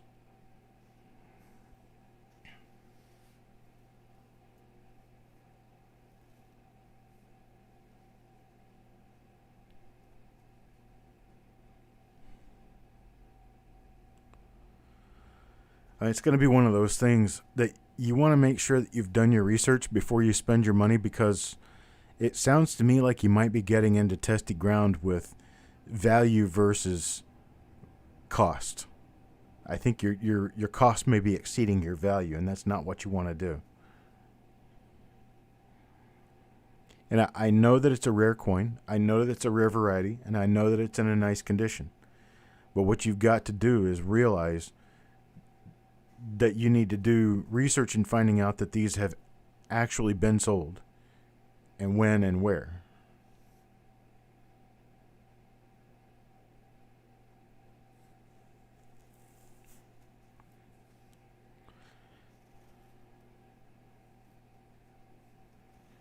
And once you find out that there are actual sales records of these coins going for $700, $800, $900, and in the grade that you're talking about, you're not looking at 65 grade coins and comparing that to 58s.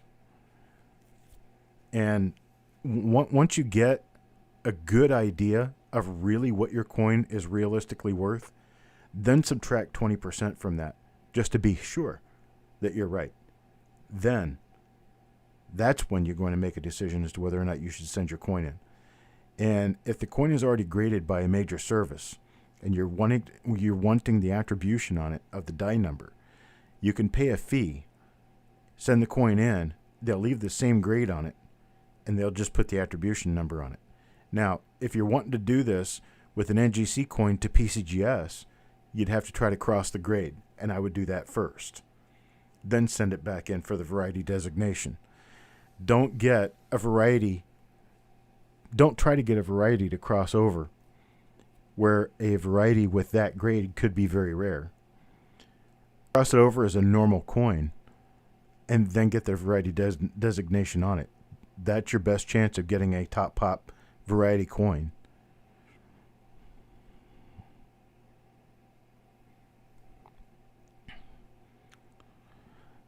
So Midnight, say that your 76 quarter is graded AU58 by NGC and it doesn't have a designation on it. You're wanting a designation on it through PCGS. So send it to PCGS for a crossover to AU58. If they give you the crossover to AU58, you'll get the coin back and a PCGS AU58 holder. Then send it back in with the $24 fee or whatever it is to have the variety designation put on it and tell them to put the FS number on it. When they put the FS number on it, then you'll have the quarter in 58. They can't argue the grade because they've already got the grade on there. All they can do at that point is check it for the variety, and when they see that the variety is there, they'll put the designation on it, and you'll get the coin back graded AU58 with the designation of the variety on there, so it'll be the valuable coin you're looking for.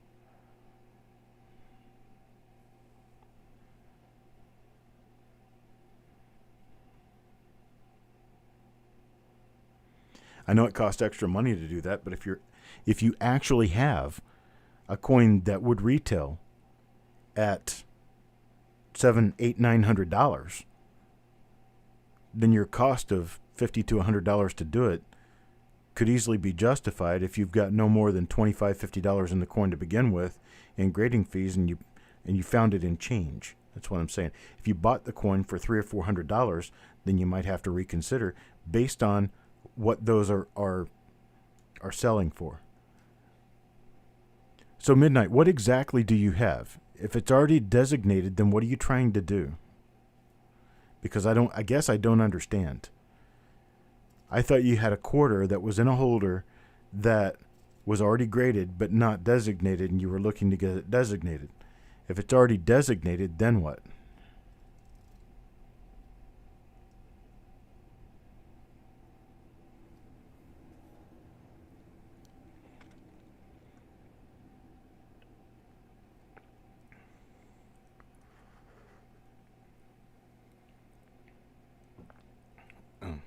You guys don't need to stare into my coffee. Let me do this. There we go. That's better. We're done with all the other stuff for now, so I'll just go over to this, and I'll just talk to you like this. You don't. Just trying to find a realistic price. Yeah, I guess I'd have to know what you have. Exactly what you have. Your chance of getting an upgrade from an AU58 is probably not great.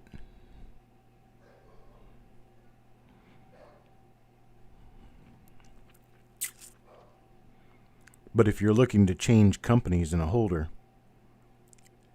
then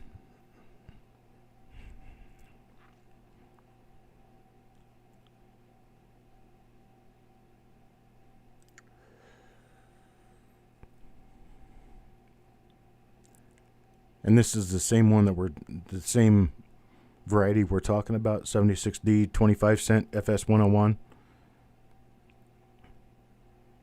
So you took $55 for the coin, but yours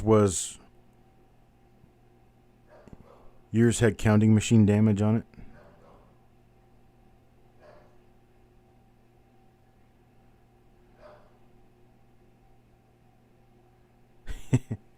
It is what it is, brother. I really hate people getting misinformation and spending money for. So yours was AU Details with the Ring of Death. So it was a Details coin. Details coin meaning it was damaged. So probably VF to XF money was as good as that would have been worth. And whomever you sold it to was probably uncertain whether they had a market for it, which I would be too. If I were taking a damaged coin, I would take it at a high discount.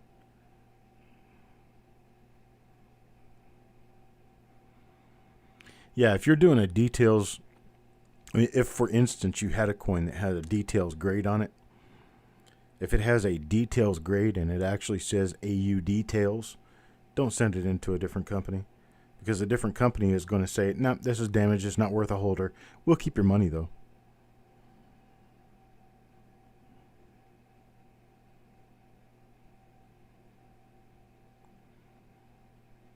That was a lucky find for a beginner. Tell you what, there were a lot of bicentennial quarters made. Find a double die out of all the bicentennial quarters made.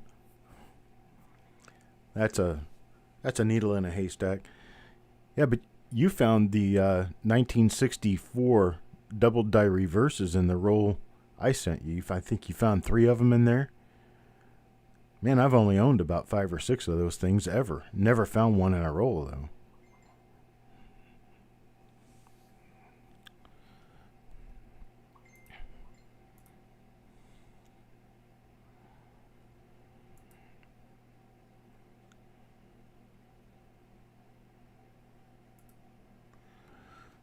Let's see.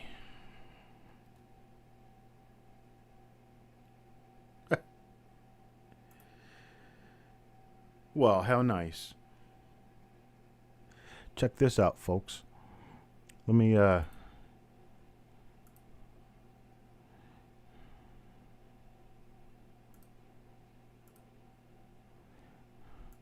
right there. Can you guys see that picture of a coin?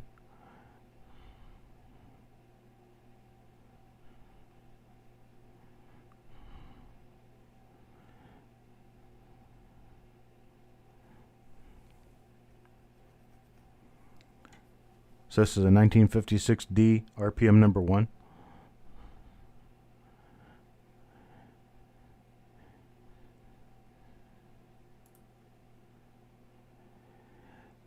Yeah, Robert Adams just sent that to me through email.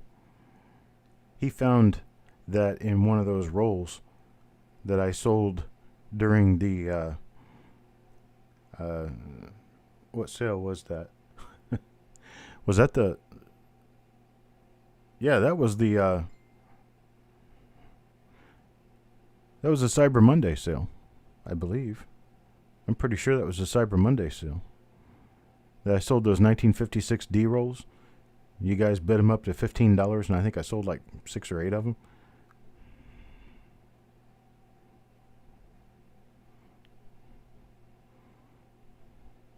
A Mae West coin. What'd the wrapper look like, Robert?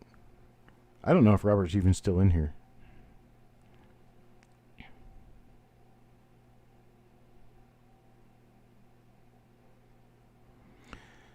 Value on a Choice BU 1938 DRPM 2 DDR 1 cent. Choice BU, we're going to be talking about a MS63 red-ish coin.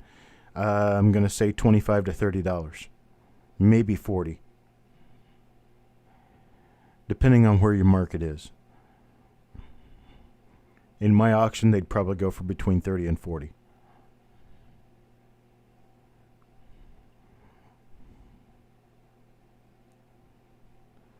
That's a nice 56 DRPM there. That's really cool. That's an earlier die state. You don't see any die flow lines on that. Nice and crisp, sharp RPM. That's probably one of the best wheat cent RPMs there is. I call that one a grandma coin. That one's so obvious your grandma could tell what it is. Monster toner, it's gonna you got kind of a white elephant going on, and the reason for that is because some people really like toning and they also like varieties, But there's a lot of people who want their varieties nice and fresh, or they want their toners and they don't care if it's a variety. It's kind of a 6 of one, half dozen of the other. Now, if you find someone who really likes varieties, or basically you find a few people who really like varieties and they really like toners on their varieties, then you could score huge on that.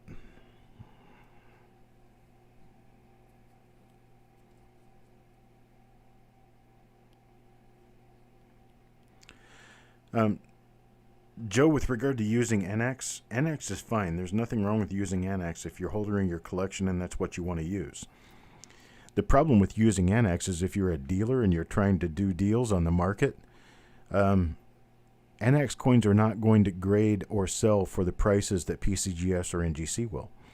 So if you're trying to get high grades on coins and turn the coins around to sell, NX is not really the coin company, the grading company to use. If you're grading die varieties that are not the major FS die varieties and you're trying to get them holdered in something that will show a die number, that you can turn those around for some profit, NX is a perfect company to use because they do recognize dies that NGC and PCGS don't.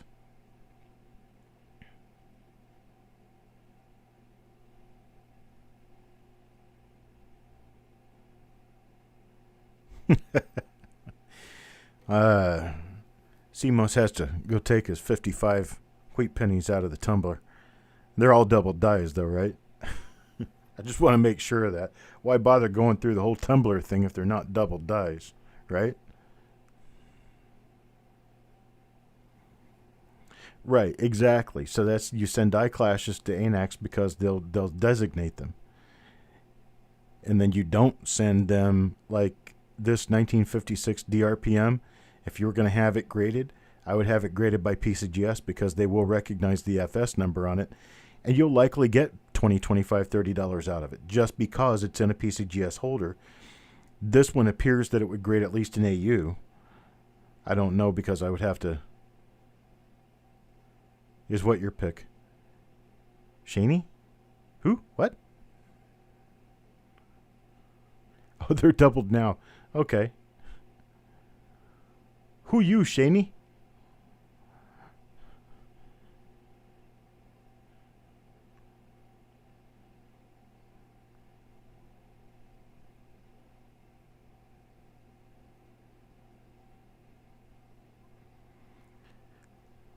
Okay, well, Midnight, as long as you know what's going on, as long as you understand the value of the coin actually, and you're not using the very highest value from the highest price guide you could find,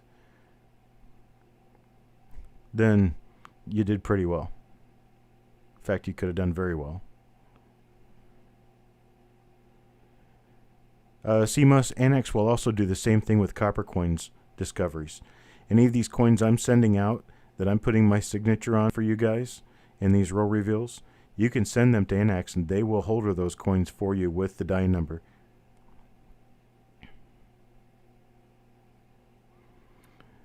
Well, Midnight, that's what's important. As long as you're being realistic, I think you're doing fine. Exactly. Get the coin, not the holder.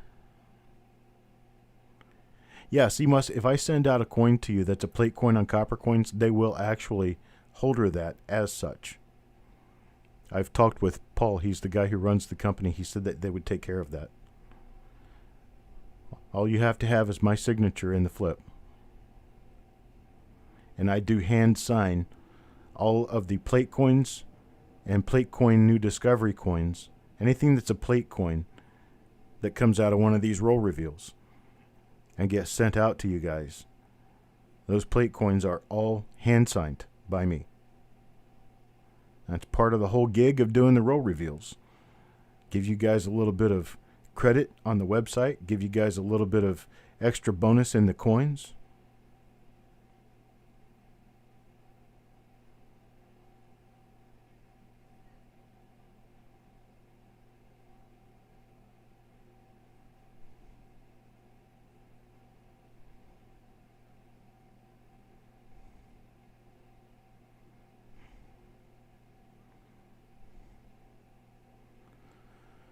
Yep, NX definitely does the job for authentication, that's for sure.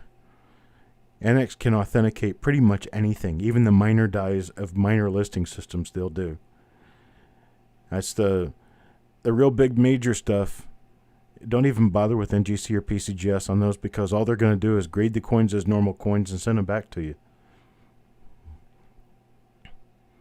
They won't go so far as to say your coin's not an RPM or not a double die. It's just not recognized, which basically means that they're lazy. That's what it boils down to. Midnight, make sure you get a hold of me about that first. Before any of you guys want to send your coins in, make sure I get those listed on my website, because I'm about 60 dies behind getting those listed on the website. You guys are currently holding on to coins that are not actually yet listed on the website, and we've got to get in gear doing this. But right now we just haven't. We've been so overwhelmed by, well, for me anyway, been overwhelmed by mail packages on sales that I did that I should be examined for even doing. You know, trying to sell 2,000 rolls and then figure someone else is going to ship them. I don't know where that ever came from.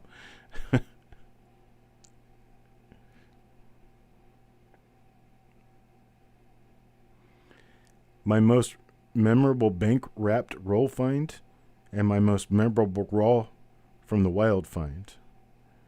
The most memorable raw from the wild find would have to be,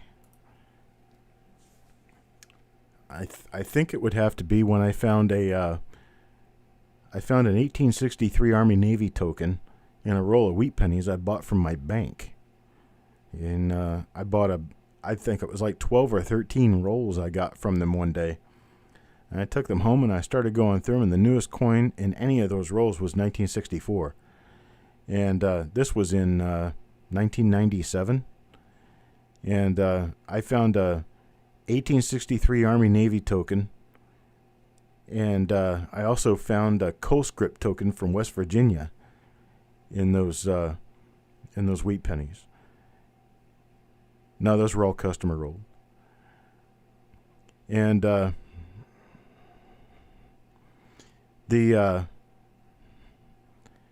probably the most memorable bank wrap roll find was when I was in the big dig looking for 95 double dies. I opened a roll that had 5 of them in there. 5 95 double dies at that time was $500, because they were going for $100 a piece.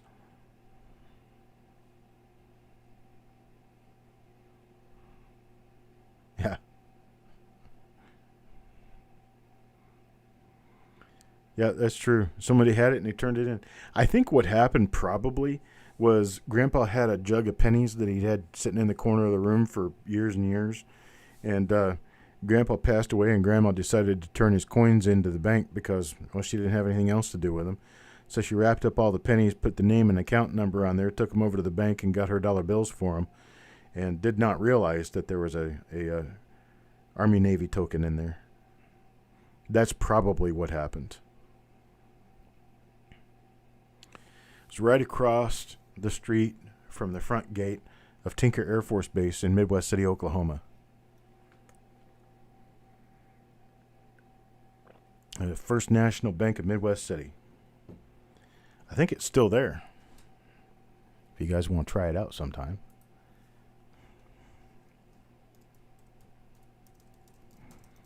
I'm about to find out. Is the First National Bank of Midwest City still there? So I know exactly where to go to find out.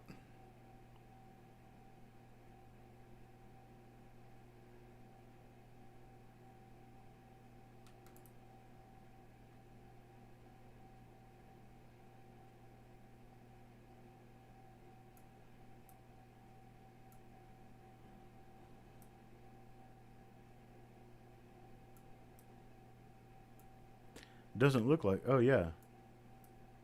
It is there. It's just not called the same thing anymore.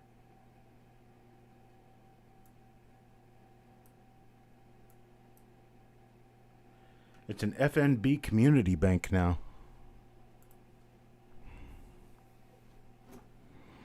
And that's where I got those rolls. In that bank. It's on Southeast 29th Street in Midwest City, Oklahoma. It's right across the street from the main gate to Tinker Air Force Base.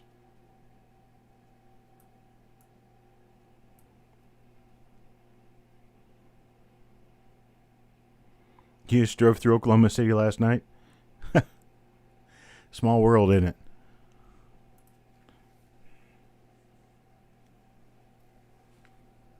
A middle finger in a white car. No. It's not a middle finger in the white car. Now you're making me look. I shouldn't be, but you're making me.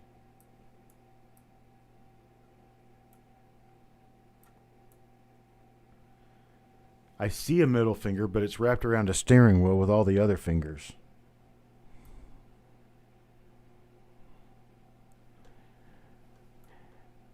So you go down I-40 through that area every week. They've changed a lot there. There's been a lot changed. I'm looking at the intersection now. It looks nothing like it did when I lived there. I moved away from there in 1998. So what was that? That was 20 years ago now. Could expect things to change a little bit.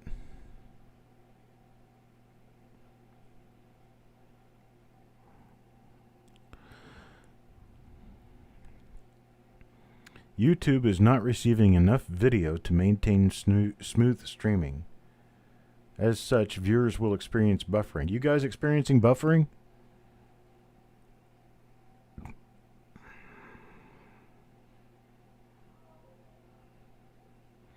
No buffering. No buffering. Maybe YouTube doesn't know what it's talking about. Sometimes. Okay.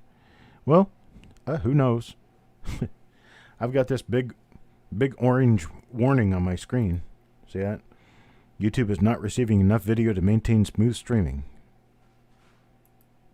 So, yeah, whatever.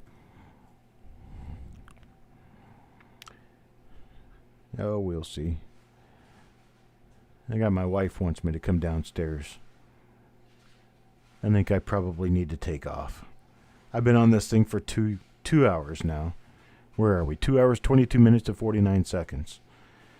So, we've had our good time. I guess I need to take off and go see what Mama wants. But hey, I tell you what, rest of this week, we're going to have some fun. There are a lot of rolls here. All right, folks, you guys have a great night. Come back and join me tomorrow at 3 o'clock.